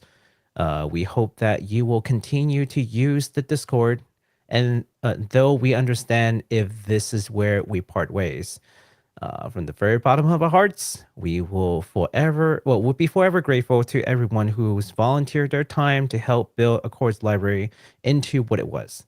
Thank you to all of our transcribers, translators, and most of all of you for sticking with us. Take care of yourselves out there. From the Council of the Accords Library. Ooh, God. Oh, God. So angry. I'm like fuming just reading this passage. Yeah. Not fuming at the developers of the website, of course. course. No, this. Okay. So, Husa. Yeah, can't get mad at me for dogging on Square Enix no more. I've got my rifles loaded again. Yeah. Okay, so what do you think they should have done, Derek? You know, in a more PR friendly manner, let's say. Oh, bring it under their own hosting. Mm-hmm. You know, just say, hey, would you guys like to, if you'd like to continue doing this, would you like it to be sanctioned by us? You know, we'll pay for the hosting on our site, but we can't, you know, allocate any funding to the efforts, but we'll give you a space. What would that have been the best way? Yeah, I think so. I think that would have been like, just, you know, it would have been so inexpensive to do that. I could have done that. Like, oh yes, I can buy a domain for you and give you my copyright and put you under our umbrella. Sure. That would be one way to avoid the entire issue of copyright enforcement, is to sort of crowdfund making a lore location. Like, that could only benefit your future sales, I would think. Yeah. So, yeah, I mean, that's the only reason why you're protecting your IP. No, I mean, to your point, hey, I understand why they feel the need to protect the IP. I mean, we've talked about it many times. If you don't protect your IPs, if you don't take action, if you basically let it happen, then that's basically, you know, saying that you don't care. You have to act like you care about your IP. You have to take action. That's the only way to protect your IP. That's the way that the legal system works. So we don't blame Square Enix for taking action. It's more like, what action are you taking that we're taking issue with?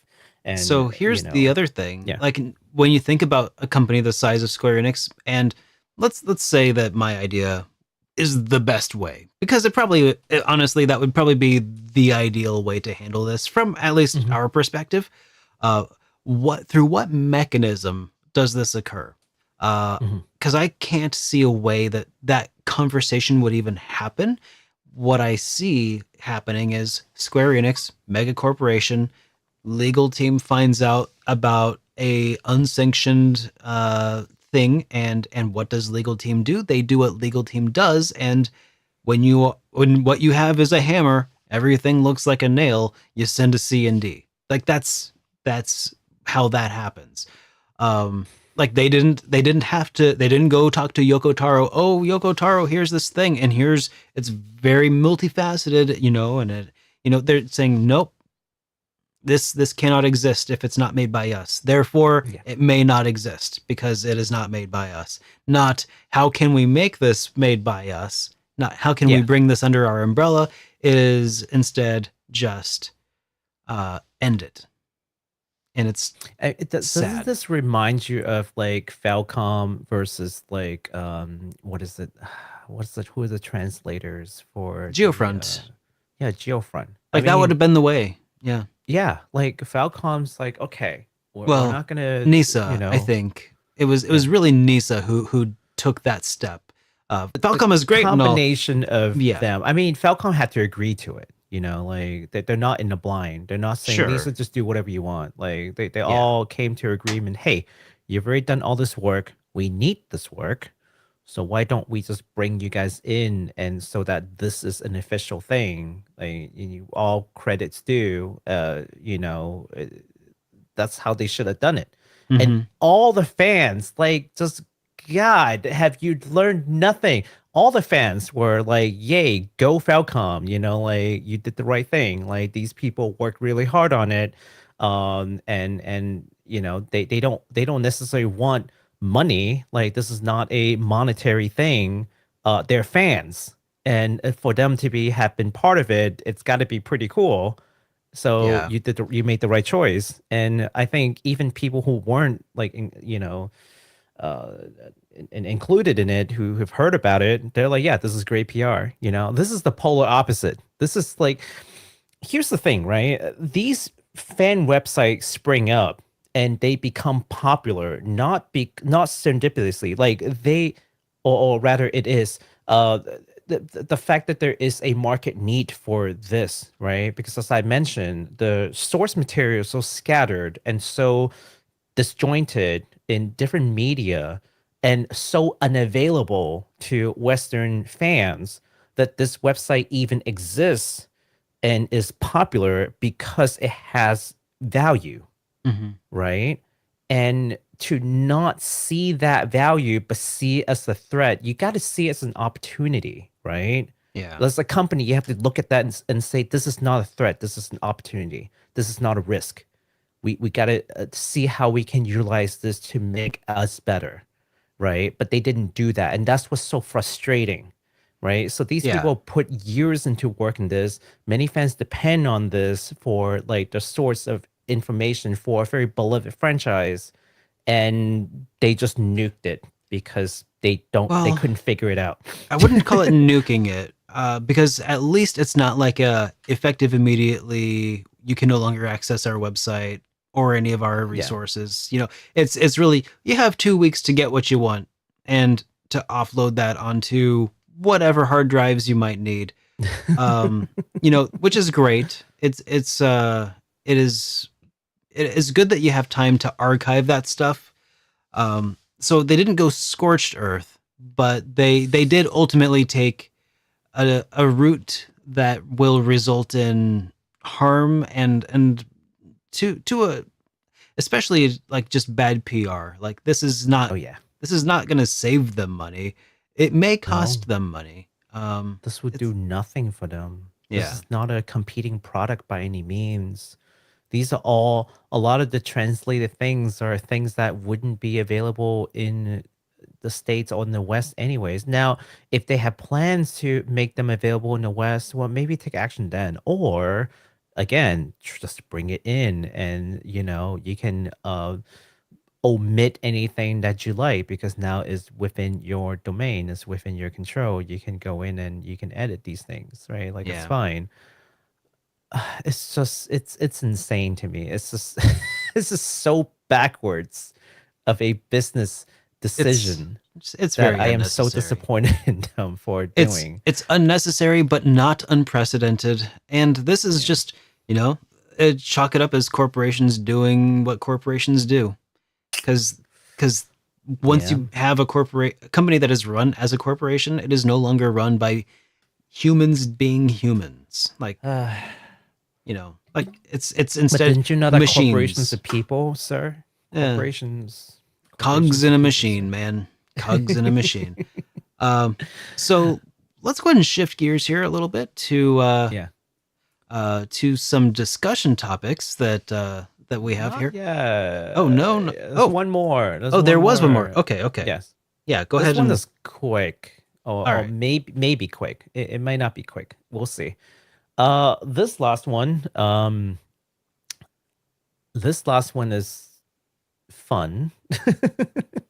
So Unknown 9 unknowingly got released into the wild. I actually didn't even know the game got released. the aptly named Unknown 9. Unknown 9. I don't know what it I had to is. think.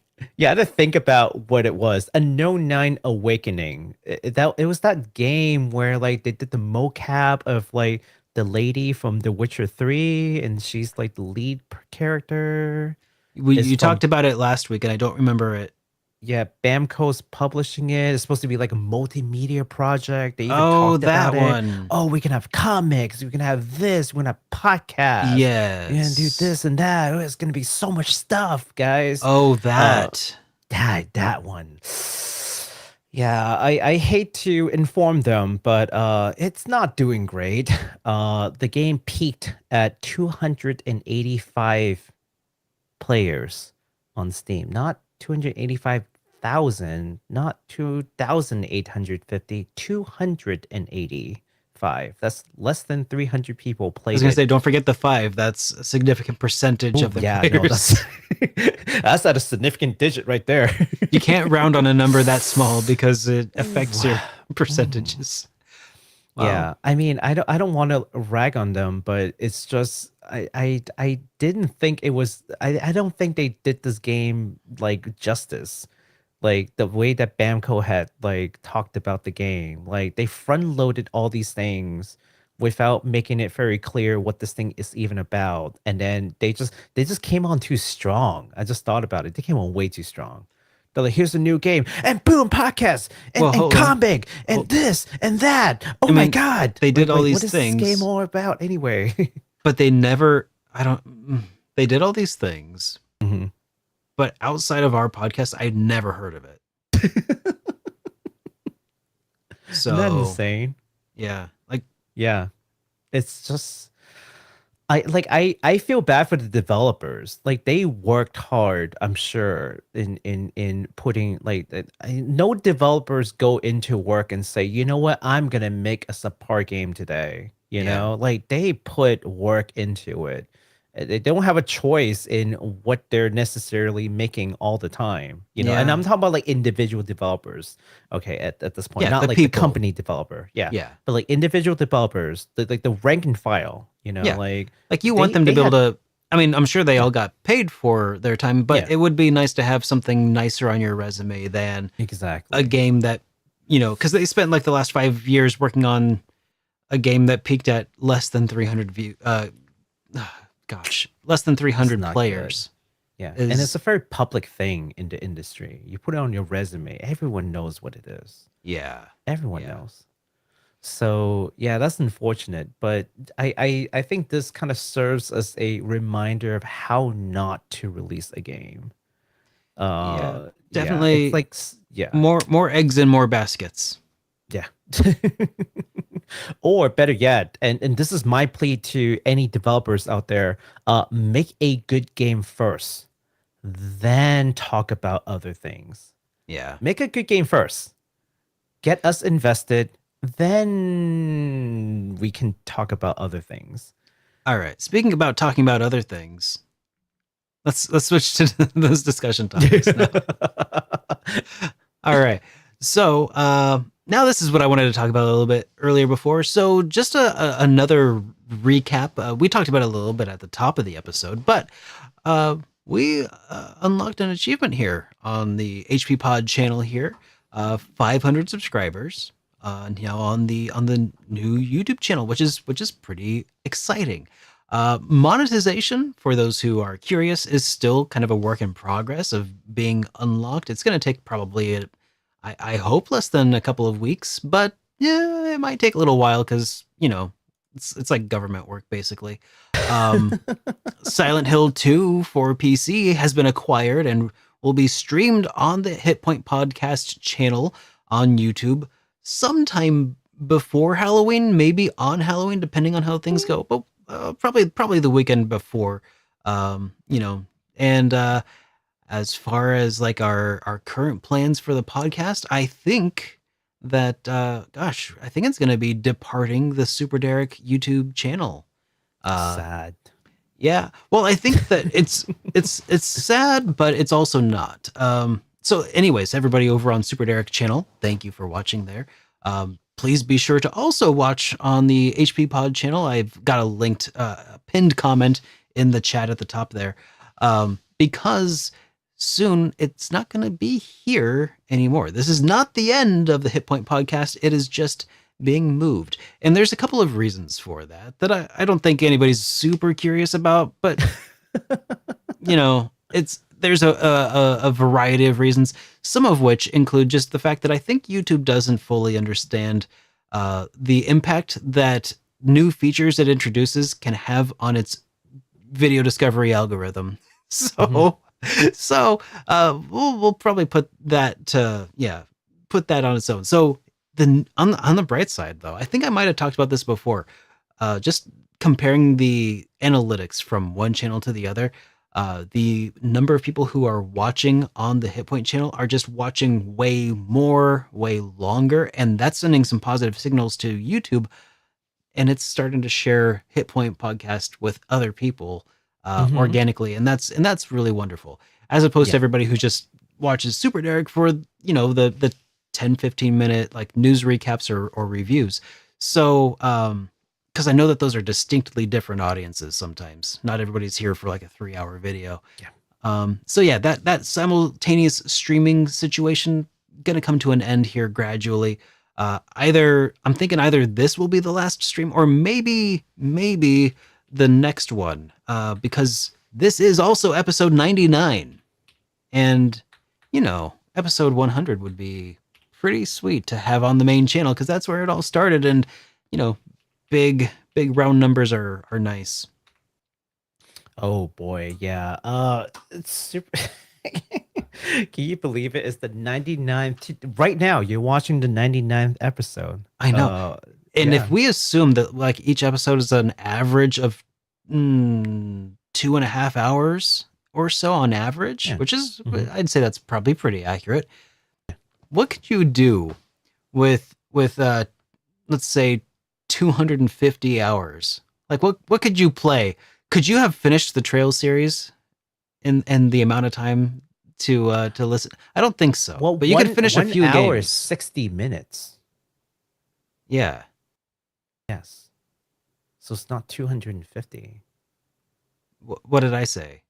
Oh, you're right. Because you said 2 hours and no, it's 1 hour 60 minutes. It's a lot more minutes than you're quoting us for. Oh gosh, you're right. Okay. Let's do some math here. Okay, so 2.5 times 60 is 62.5 hours total. Only 62.5 hours to. Oh wait.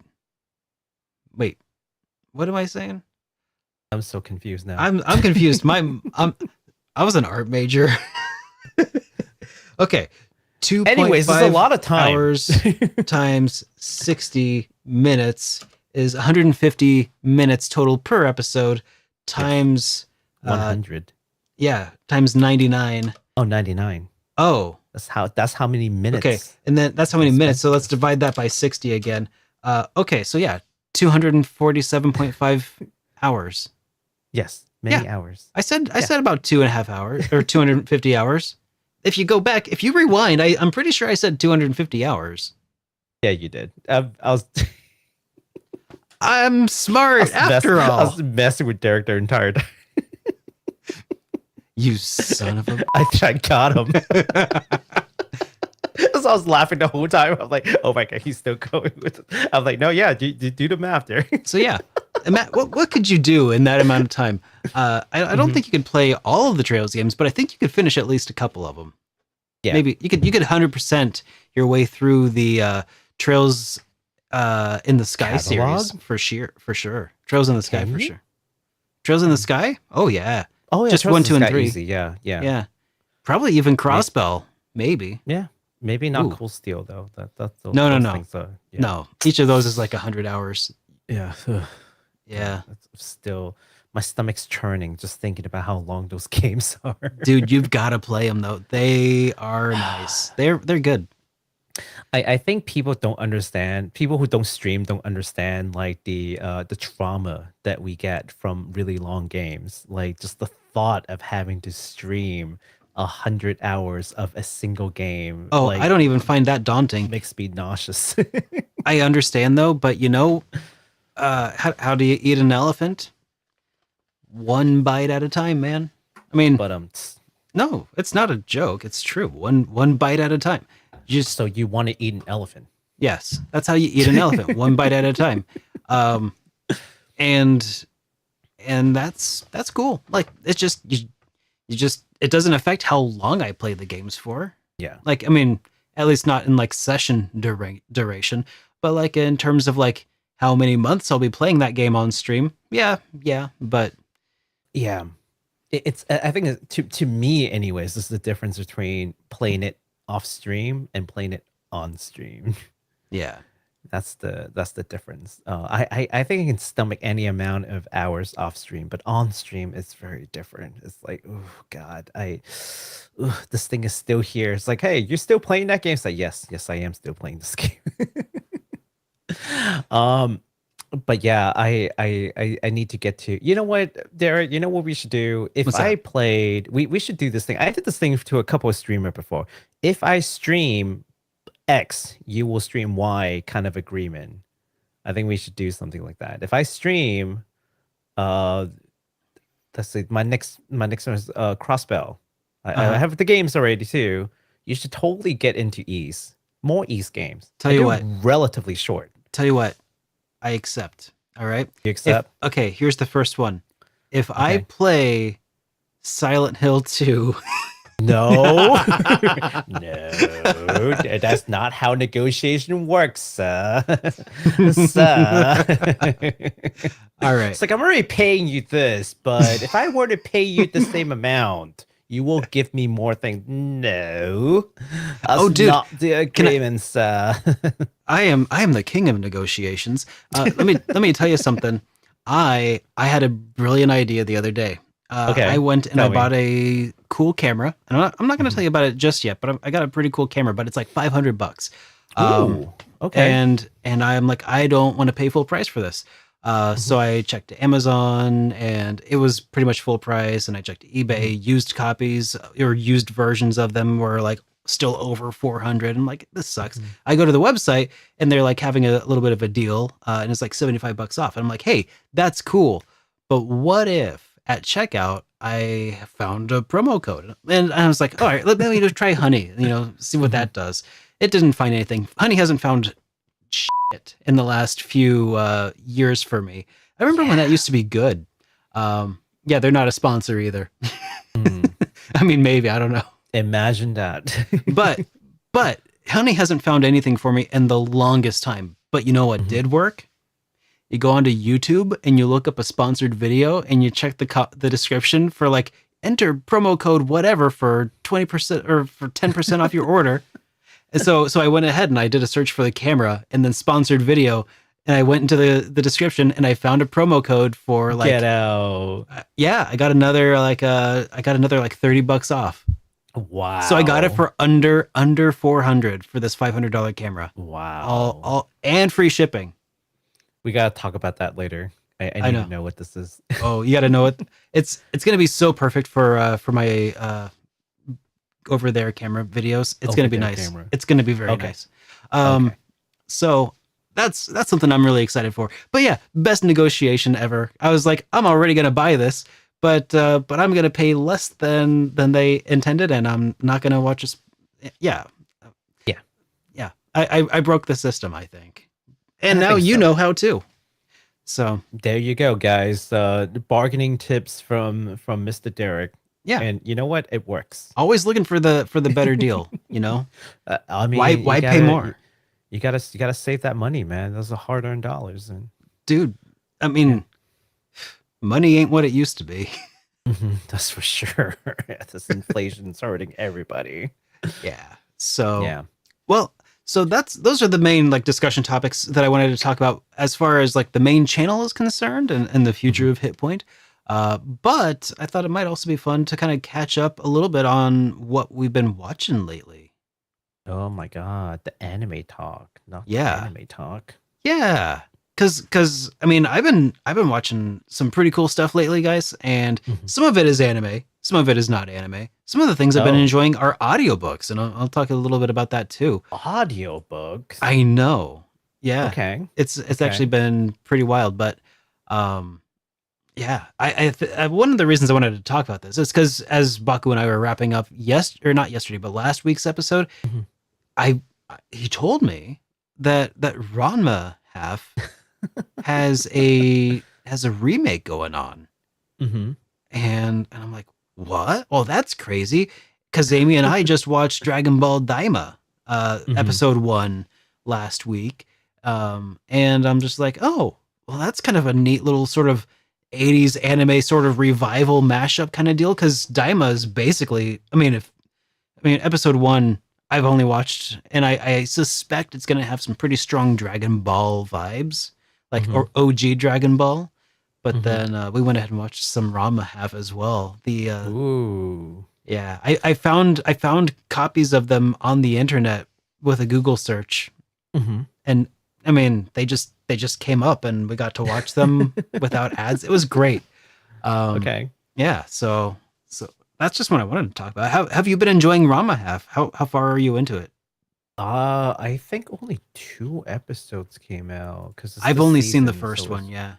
Yeah, so it's like super new. It's currently airing, right? Yeah, it's currently airing. I think there might be 3 by now, because I know that there were 2 episodes before.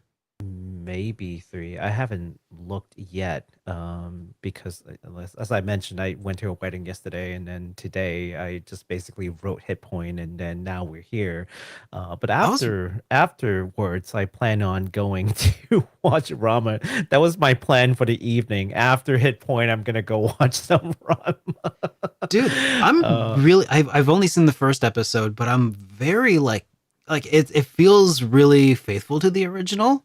But like it looks really nice, and like the animation quality just seems like so much higher, you know? Okay, let me tell you something funny, right? Because Ranma's on Netflix, and I don't watch Netflix at all. Yeah. The only reason I have a Netflix account is for my mother, who watches Korean drama. Yeah, of course. Yeah, so I only got it for her. I got Netflix to appease my mother. That's it. I don't watch Netflix myself. But the other day, she's like, Ranma showed up because I watched it on the account. Yeah. So she was like, she was going through, she was flipping through, and she found Ranma. She's like, why is Ranma on on my Netflix? on Netflix? I mean, now of course my mom knows what Ranma is. In fact, my mom is a fan of what's her name, Takashi Ruriko. the person who the mangaka Yeah. for Rama. There are other works that she's done that aren't martial art related. I forgot what it was called, but there's this one manga from way back that is like a love story about this lady who owns like kind of like an apartment complex living space thing, and then it's like the stories of the tenants in there, and it's like a love story. And my mom really liked that one. So yeah, she's no stranger to Rama, but she's like, why is the Rama suddenly popping on Netflix? What's going on? I'm like, oh yeah, there's a new season of Rama. She's like, in 2024. I'm like, yeah, Yeah. in 2024, mother.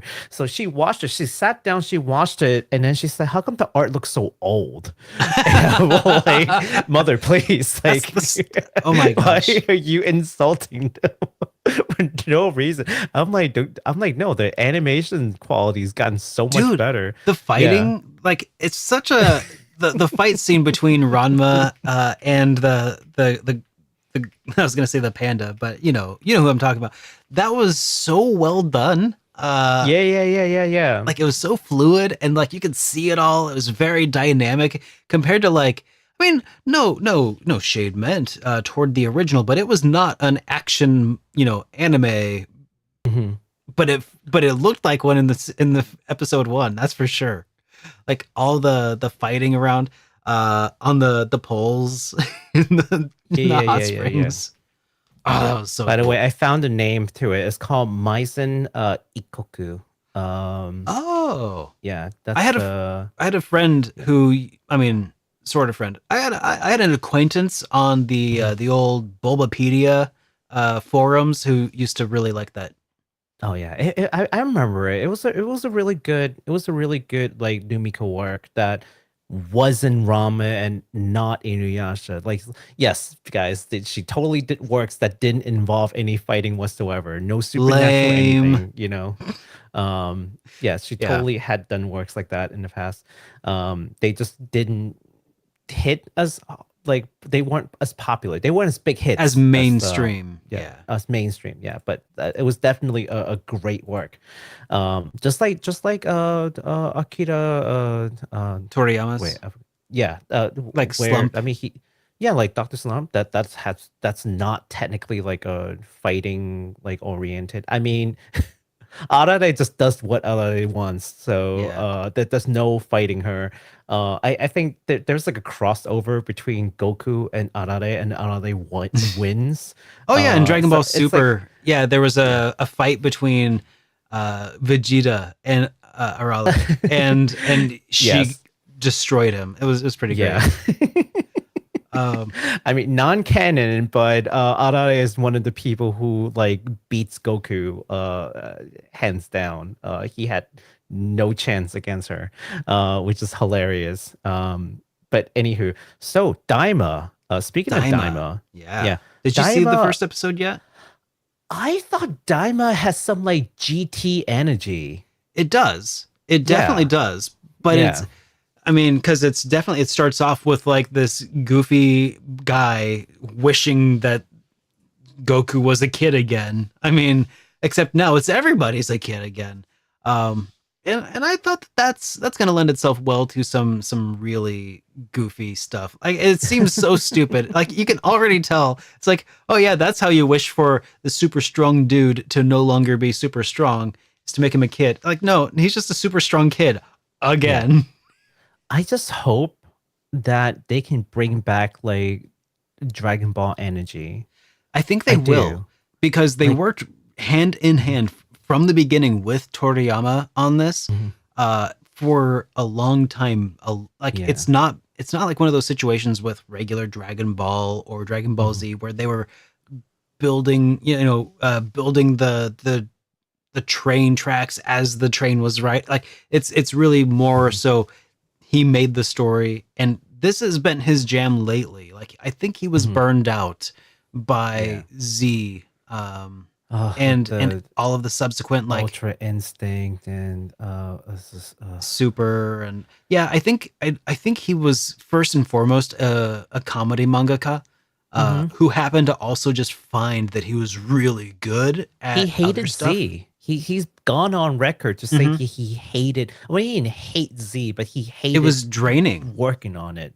Yeah, Yeah. it's very draining. Yeah. So I think that Daima is kind of like him trying to return to, his roots Return to form. Yeah. Yeah. So I'm very excited to see where this goes. Now Yeah. again, I've only seen the first episode. I need to locate the second episode, which came out, not too long ago. So there's a recent Dragon Ball game that came out that's been making splash, Sparking. You know what I'm Sparkling. talking about? Oh yeah, Sparking. Sparking. Yeah. Yeah. So because of Sparking, I've been watching some Dragon Ball video just to catch up on the lore and because I've missed so much. Like this whole just wow, just so much. Like the entire Dragon Ball Super thing I have not watched. I have no idea. So I caught up with the lore. I was watching some of these things and GT was slightly disappointing to me because when it first started, I thought it was gonna be Grand Ole Fun Adventure with a grown-up Trunk and Pan, and it's gonna be more fun. But then even maybe even a little bit before midway, it's just kind of gotten back to More Z. power overdrive and just world threats and just right back to Z. It's gone right back to Z. But without at the least- leadership of Toriyama in any way as well. Yeah. But at least with GT, Super Saiyan 4 is still one of my favorite transformations because it's just so different, right? I like it. Some people didn't like it. I liked it. I really do. And then I was reading on the Super stuff. And I knew Ultra Instinct. I joke about it, but I didn't really know Super Ultra Instinct. Yeah. So I was reading about Wiz and the God of Destruction, yada yada. It was that whole arc, interesting. and then Yeah. all that stuff. But then I come to this thing where they have Super Saiyan God, which is just basically him with red hair. Yeah. And then you have, Super Saiyan Blue, which is him with blue hair, and then Super Saiyan it's not Super Saiyan, but just Ultra Instinct, which is just him with silver hair. Oh, So I'm and you're just forgetting yay, different color hair. and don't forget Rose. There's Rose, that's the bad guy only. Yep. Yeah. Bad guy only so- colors. And then you have whatever Trunks was, where he was split between Goku Black Yeah. is the one. Yeah. Yep. And then it's another Goku clone. And then it's just I felt It was tired. fun in the moment. Well, while watching it week to week, which Amy and I did, it was fun. It was fine. It wasn't great, but it was all right. I am still a little miffed that they did Boo dirty like that. that was such a bad psych out. It would have been great to have Boo there. No, I mean, because the way that I look at it, I compare this to I compared this to other shonen work, right? Yeah. If you think about it, if you think about other big shonen work, Naruto, One Piece, if any of those manga that aren't Dragon Ball had just keep changing their hair color as the power up, people would flip. I know. But because it's Dragon Ball, we will let it slide. It's how I felt about it. And you know what? It's fine. It is its thing. you know. Yeah. Yeah. But it's just, and that's the reason why I like Super Saiyan 4, because it was so distinctively different. You know what's kind of funny? Yeah. Is Masako X. He's the voice of Goku in DBZ Abridged. He has his own YouTube channel. Who's it's really great. It's all Dragon Ball kind of theories and stuff. He has an entire series of videos talking about the different philosophies of what each of the colors of Super Saiyan means from not a lore perspective, but from drawing from different cultures and stuff to kind of work backwards to find ways that they are representative. It's fun, but it's man, there's so much content out there about Dragon Ball Z at this point. I just saw someone going what's next? They're gonna have a Super Saiyan Green, and then Broly came out. Yep. It's did you call? It's hi. Well, what And this about whole thing second is Broly? Green. I'm oh, there you go, legendary. Don't forget Super about Saiyan is gonna don't be forget green about now. Caulifla now. Oh yeah, there's Khalifa. Yeah, Yep. fun So- stuff. Yeah. So Daima is refreshing. I'm just please just stick to the fun. I'm so tired of this power, like Power scaling. power scaling, It's and so next broken, yeah. level transformation. I'm so done with it. Based on like the opening sequence though, and some of the trailers for the season, I really do feel like they're aiming to kind of make it feel more like going on an adventure again. Mhm. And that's what I think that the original Dragon Ball did so well back in the day. Yeah. And because Yeah. I mean, short of going to Namek and Z, there didn't feel like much adventuring to be done No, anymore. everyone keeps invading Earth. That's Yeah. At a it's certain point, always they an just Earth come to you. crisis. Yeah, Yeah. yeah. Namek. So- I think Namek was the only time when they really flew out there, and well, it's not until like they had the multiverse thing, but and even then, it's just yeah, kind of like, oh, now we're just floating in space. yeah. So So yeah. it's not like exploring a different place. No, I love Namek actually. That was like the peak Dragon Ball Z for me. Cell Yeah. game, I hate Cell Oh, game. Cell but I was didn't good. care for Cell game. It was I fun. didn't care for it. It was all right. Then again, but then I think I'm afterwards- thinking of my time rewatching it through the lens of DBZ Abridged, which Mhm. What happened after Cell game? After Cell is after Boo. Cell is oh, it's Boo. Okay, yeah. yeah. And I then think the Boo end. is when I start falling ill. Well, that's was the like, thing is Boo is kind of like Toriyama's attempt to return to the comedy manga with Yeah. like the goofy evil villain being Boo, who just eats the demon lord Dabura, just like turns him into a cookie and just eats it. Eats it. Yeah. Yep. I mean, that's some fun, but Yeah. also, yeah, The fusion it dance didn't is last. fun. It also didn't last that long. Yeah. So hopefully we'll see cool stuff with Daima. My favorite thing from it is actually the fusion dance. Love the fusion dance. It's still so memeable. Even today, it's still a Oh, very yeah. memeable thing. 100%. So one of the other things that I've been watching lately, though, is Mhm. it's not an anime, but it is RPG related. Oh, okay. The Legend of Vox Machina season 3 right now. They're Wait, what? Legend of Vox Machina. It's on Amazon Prime, and it is based off of the Critical Role Dungeons and Dragons podcast, where Oh, all okay. of the players are voice actors from like Mhm. really popular things that you've definitely heard and played before.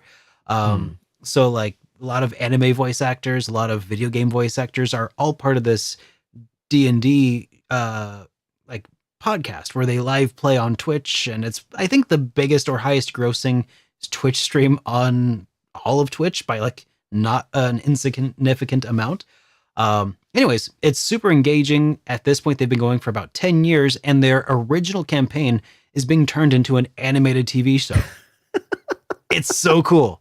And that's what Vox Machina is. And it is, we're watching their season 3 right now. We're about 9 episodes in and have really been enjoying that. It's going off the rails. I think my friend would really like that because my friend's been following their D&D game for a little while. I don't know how long yeah. he's been following them, but if it's turning into an animated series, like, Yeah, they've Crazy. already got 2 seasons out, and they have for a while now. But Okay. season 3 is shaping up to be really, really good.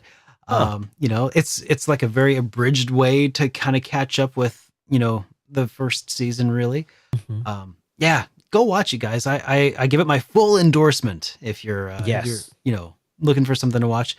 But I know that Baku, that's kind of outside your wheelhouse. Oh, So it's okay. I like hearing different. I mean, the viewers are certainly resonating. So Oh, yeah. there's that. Yeah. now here's one thing uh-huh. though that's it's completely unrelated to anything else, but it has also been absorbing a lot of my free time, and that's an audiobook series. It's Brandon Oh, Sanderson's right. Stormlight Archives. Mhm. I'm currently on. Well, I'm on Rhythm of War right now. Which is like book number 5 or 4 or 5, something like that. It's really good. Anyways, that's all I wanted to say. Go check it out. It's like if Lord of the Rings was an anime, or like a like specifically if it was Ronin Warriors.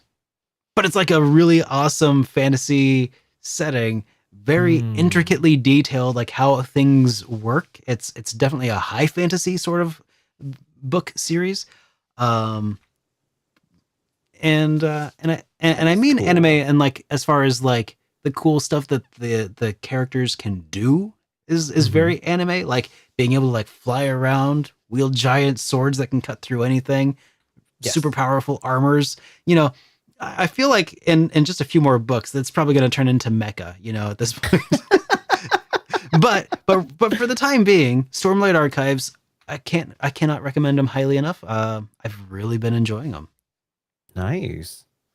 Well, we're all waiting for the Super Derek Book Club. I mean, yes, there's the JRPG Club, but you know, like book club proper with Super Derek. Sure. is I gonna just happen. I think I just started it.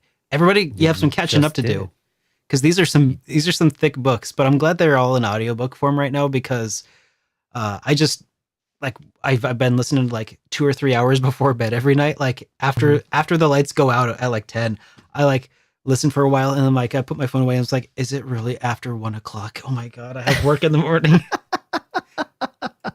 But it's been nice. Also, I have to say, Derek does like them thick. So, you know, Well, you know, talk about the books. gotta Just talking about the books, guys, please. If it's- Literary books. dude, if it's under 60 hours, is it even worth playing? All right. Did you have anything else you wanted to talk about? Or is there anything else that is currently absorbing your free time? Since we're indulging just my random hobbies at the moment. I haven't had time to catch up to a lot of things. School is taking a lot of my time right now because my second class just started. So I have 2 classes this semester. One of them is a full semester class. One of them is a half semester class. The half semester class just started, and it's I think the professor is kind of like all over the place, so it's just been kind of rough trying to catch up on it. So I'm gonna be a little busy for a little while, but otherwise, no, just catching up on life things. Like I said, went to a wedding. A friend had their first dance, and the first dance was it a house moving castle, like the Oh, walls? neat. Yeah. And they did a proper walls with the box step, and I was very impressed. They had All they right. had gone to a teacher, instructor, Mhm. who had actually taught them professionally how to do the walls, and she was super strict with them too, which is hilarious. Gotta They're like, love it. no, you will not make any mistakes, not under my tutors. You will perform the most perfect of first, and they did really good. So Awesome. apparently they've been practicing for like 3 months, which is crazy. It's just for one dance. Ah. Yeah, but they did well. So yeah, no, nothing too crazy going on. Just enjoying. Oh yeah, that's right. We moved to Blue Sky, by the way, for some of you guys who didn't know. Like we yeah. moved over to Blue Sky, so we have an alternative. So maybe, you know what? Maybe this is a call to a lot of the indie developers. If you guys also moved over to Blue Sky, please be sure to connect us with know. Yeah. Derek and myself. Let us know that you moved over, and so that we can keep following your news in case we don't see you on Twitter, and for everybody else too. And really just celebrating our 500 subscriber, well, over 500 now Milestone. on HitPoint Podcast, I know. which is crazy. Absolutely We're nuts. gonna plan something fun for the 100th episode. So that's the surprise for you all, because what comes after Oh. 99 is 100, and Yeah. we're gonna do something fun. We were don't- gonna make this a short episode too, so we could talk about it after the show. Yeah, we can That still didn't work talk a out. little bit about it. Yeah, it's okay. Yeah. All right. Anywho. Well, let's go ahead and I think let's talk about some of the comments from last week, because we did end up skipping that.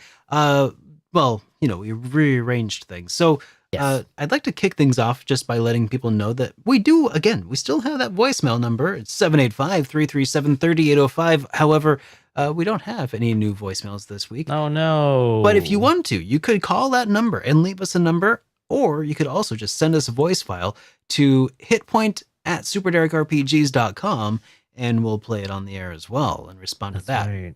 But for the time being, you want to take this first one here, man? I gotcha. Oh, right. This very first comment is coming from Lamasis2, who says, sorry, can't watch you playing Metaphor. I respect your honesty. Yeah. Hope you're having fun with Metaphor. For real. Remember, our VOD is available in case you are busy playing Metaphor.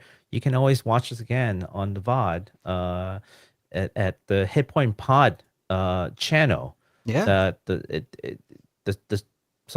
previous episodes will be removed from Super Derek's channel, but they are over at the HitPoint Podcast channel. So if you want to leave any comments, it's better if you leave the comments over there because then it will still be there. Yep. So please consider leaving your comments there. You won't really have a choice anymore here pretty soon. Oh yeah. But at least for these next 2 episodes, so I can find you guys, please leave them over at the new channel. Yeah. So this next one is kind of a follow-up to some idle banter that we had at the beginning of the last episode when I was talking about Obsidian and just kind of how I've been going down the rabbit hole. So Ian Boyd says that Obsidian isn't actually open source, but it does keep your data in open formats, i.e. markdown, which is a really important distinction. I didn't really have a whole lot written down when I wasn't expecting to be like, oh yeah, this is Obsidian. But today I did come prepared because Obsidian is actually a markdown-based note-taking app that allows users to create a network of interlinked notes together, enabling a sort of, well, people say second brain sort of system for organizing ideas and knowledge. Yeah.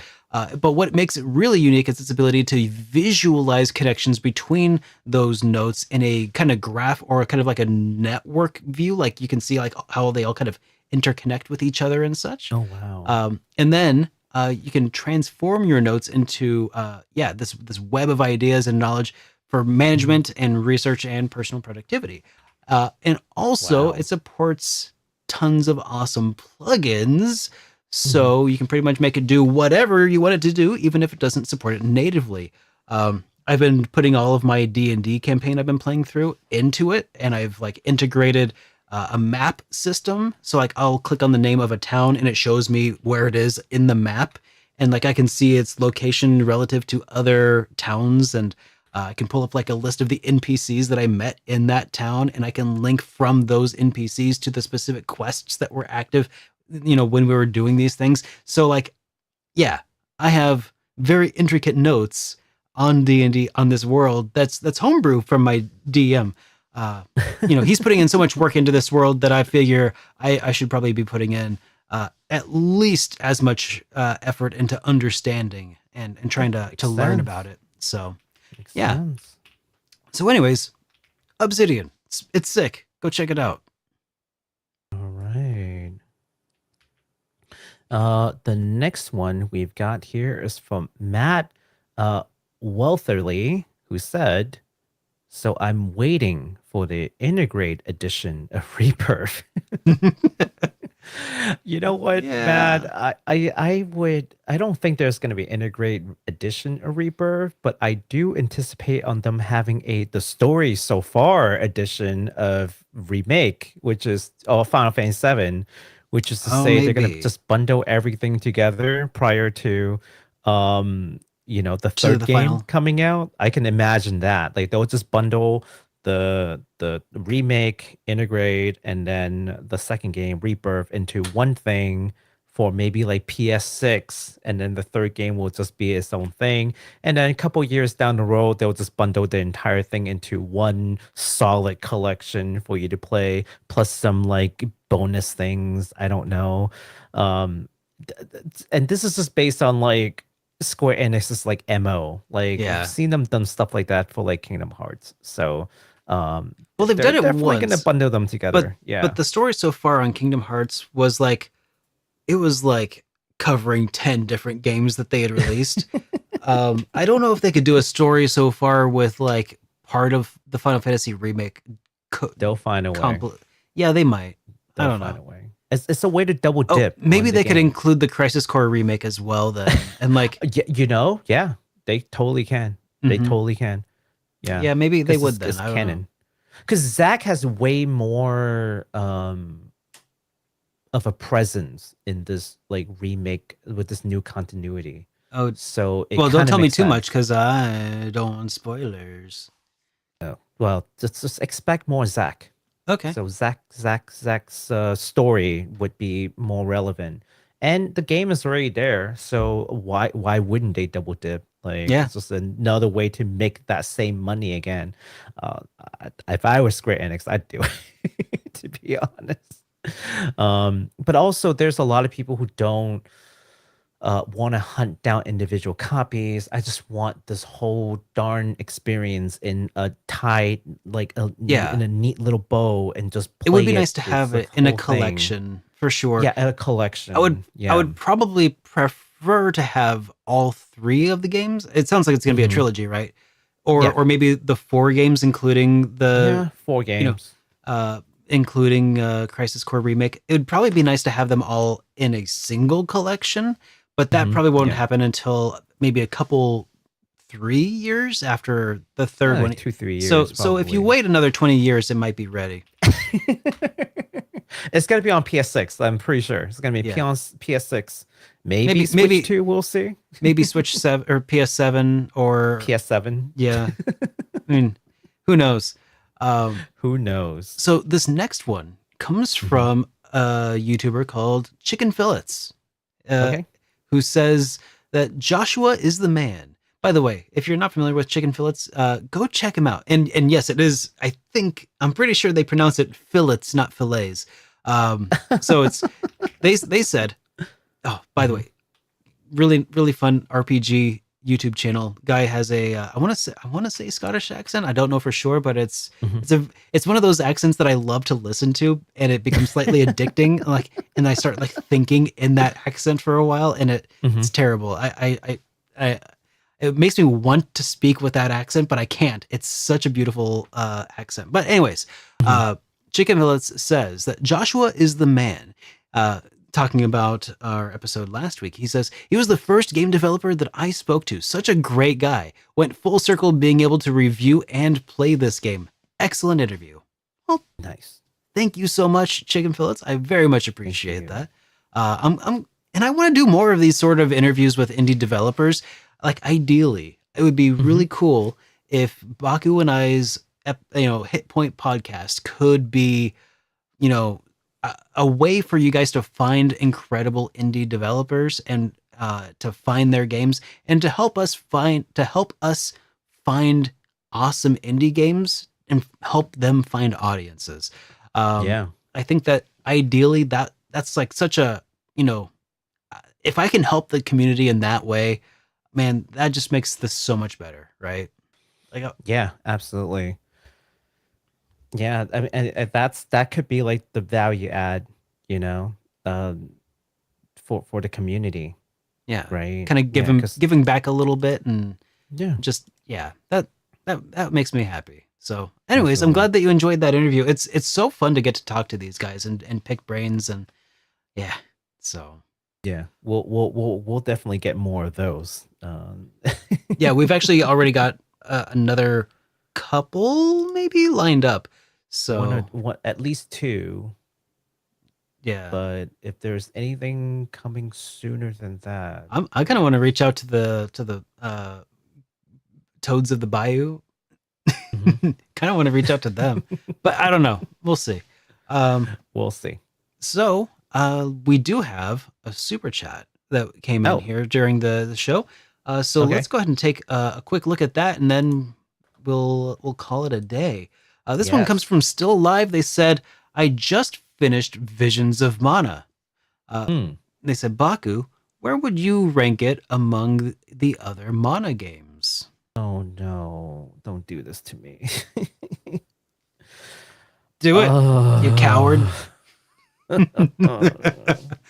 Oh, well, okay. Before you just like place it amongst the other games, what are your overall thoughts? Like positive, negative, like love it, hate it, mixed. Very mixed, very Very mixed feelings. Like if you go by like Steam rating, you know how it's like overwhelming positive, mix, negative, overwhelmingly negative, yeah, right? yeah. I'm sitting at mix. Like if I'm just one person who just dictates, it's mixed. Okay. Um, So there was good and bad. yeah, Okay. there's definitely goods and bads. And it's one of those situations where I find myself having to forgive it for a lot of things to the point where I am wondering if I am being more forgiving because I like the series and not because the forgiveness is well deserved. Hmm. That's kind of how I feel about like these little bugs everywhere that little tiny bugs everywhere. At one point, my spellcaster that I like controlling the spellcaster, Yeah. the spellcaster cannot cast any spell. And I'm like, hold on, did I get muted? Which is like a in-game Yeah. Status status, effect. but it's not because if I was muted, there would be a little icon and I wouldn't be able to select the spell. But I select the spell, it costs the mana and then nothing happens. Okay, Oh. so I'm like, so there are three characters in the Just doesn't battlefield. just You get to didn't switch kick off. between them, Yeah. right? At will. So I switched to another character, command the magic, like cast the spellcaster to cast the spell, then it works. So clearly, this is not some kind of status effect. This is just like a bug. Yeah. But I have no faith in them fixing said bugs. And there are Well, it's hard to fix a tons bug of when you these. don't exist anymore. Yeah. Well, there's that. And there's so many of these little bugs. And they're always just that they're small enough that it feels petty, but Yeah. they're big enough that like They it add kind up. of like hurts the experience, right? Now you add 50 of those and all of a sudden it's like, okay, it's hard to just like not point them out at this point. Yeah. Um But and what would you say yeah. was some of the good though? You know, Some of the good, I think the good comes from the character design. I quite like. the art. Every Okay. character has different element, arm like I don't say armor, but like element, that they can Affinity? equip on themselves. And when they do Okay. equip the element, their armor or clothing changes, right? So it's like a whole new design for a character, which is really cool. But you only really get to use 3 of them at any given time. So, and yeah, it's just there's just a lot of designs that like you may never really see. Yeah. So kind of a little mix on that one. I mean, it's cool, but realistically, how many of these will you really see? Given that you control 3 of them, you have to keep switching them in. On the plus side, though, each of the character have different attributes and different things they do well in. So it tries to encourage you to mix and match the team a little bit. Mhm. But what I find in reality in gameplay is that first of all, the game is so easy that like you can pick any 3 and just stick through the entire story. You don't have to change anything. It is not a challenging game. It's not until like you get to the post game where it's actually hard enough that you would want to start like min-maxing a little bit. And Oh, even okay. then it didn't take long to min-max and So, just did it in one go on better hard mode. better than Dawn of Mana? Dawn of Mana PlayStation is the 2? first game, right? No, Dawn of Mana, PlayStation 2. Oh, God. Anything is better than Dawn of Mana. No, we don't. No. Okay. Better than Children of Mana on DS? I've never played it. Okay. Yeah, me neither. Better than let's see, I'm trying to think of like in ascending order from like worst to best. I would say it's kind of in the middle. I didn't play the first one. You didn't but play Final Fantasy I would Leg- imagine it's better than the first one. You didn't play Final Fantasy Uh, Adventure? No, I didn't play Final Ooh. Fantasy Adventure. Sword of Mana on Game Boy Because Advance? I started with Secret of Mana. That was my Yeah. first thing. Did you try Sword of Mana in Game Boy Advance? It's the remake No. of. Oh, it's Because good. I've played so little games on handheld in general. Yeah, Hmm. like if you ask me, did I play? You might be did I missing play out on X that one. handheld? Huh? Yeah, you might be missing out on that one. It's actually pretty good. Yeah. It's a remake of the original Mana game. Well, I have the There's the some Mana guy on YouTube who collection. has weird hair. He made a video about it a while ago. I have the it's a Mana cool thing. collection, so it has the first 3 games in it, I think. Yeah. So yeah, so it's there. Like if I really want to play it one day, I can just like bust it open and play it. But I imagine this would be better because the first game is probably more rudimentary. So it's not fair comparison, but it's probably better. Yeah. It's not as good as Secret Mana, I think. I think Secret Mana, I like Secret Mana better. I don't know if it's nostalgia, but definitely not as good as Trials of Mana. Not too far from it, and it's upsetting because Trial of Mana, they just did a remake of it not that long ago, so they have the blueprint on how to do it right, and then it almost felt like they just did it at first surface level, but like didn't care to look at how polished that was at release, and then just shoot something out that resembles it, and then hopefully no one would notice, but like we play through it and it's all these bugs come out. It's like yikes. Oh god, the frame rate, like whenever it switches to animation, it just drops down to to 30, 30. and it's extremely jarring. Yeah, it's extremely jarring. I think there's why? You told me that there's a fix for that on PC, right? I a think fan mod? I think people made a fix on PC, but Yeah. if you're PS5 like me, you're beep out of luck, Yeah. So yeah, it was extremely jarring. The very first opening video, I'm like, whoa, what happened? It's just like blur. And like, what the heck? And then it went back to really crisp battle, and then it's like really quick, like battle animation, quick succession, because they're trying to tell like a intro story. So it's like, ooh, crisp battle, blur, and then crisp battle, and then god, not again. Yeah, it was extremely jarring beginning. Legend of Mana probably better than Vision of Mana, still, and then you got Dawn of Mana. Nothing is worse than Dawn of Mana. I don't think that's possible. All right. So there you go. That's my ranking. So Secret of Mana also had some bugs. Still better, you think? Oh, by far. Okay. By far. All right. By far. Yeah. So there's also story issues, but the problem is I don't want to get into, because that gets I into understand. spoiler territory. Yeah. But the story is not great. Same reasons we won't talk about the answer. Yeah. It's All right. not great. Well, that I think was a good rousing response to the question. So thank you, Still Alive, for throwing out that super chat. And I think that about does it for today's episode. So everybody, thank you so much for watching again. It has been a pleasure to stream for you. If you enjoyed this episode, please be sure to give it a like on whatever platform that you're enjoying this on. If it's on Amazon Music or any of the various other Spotify's or iTunes. iTunes, is that a thing? Apple Music. That's what it's called now. Apple Podcasts, those things. Yeah, we appreciate those. And I guess we'll see you next time over on the HP Pod YouTube channel. So make sure, again, you go over there, get subscribed. There is a pinned comment at the top of the chat there over on the Super Derek side of things. And we'll see you guys in the next episode. Have a great night, everybody, for episode 100. Yeah. All right. Oh, yeah. Oh, yeah. Outro button. See ya, everybody. Good night.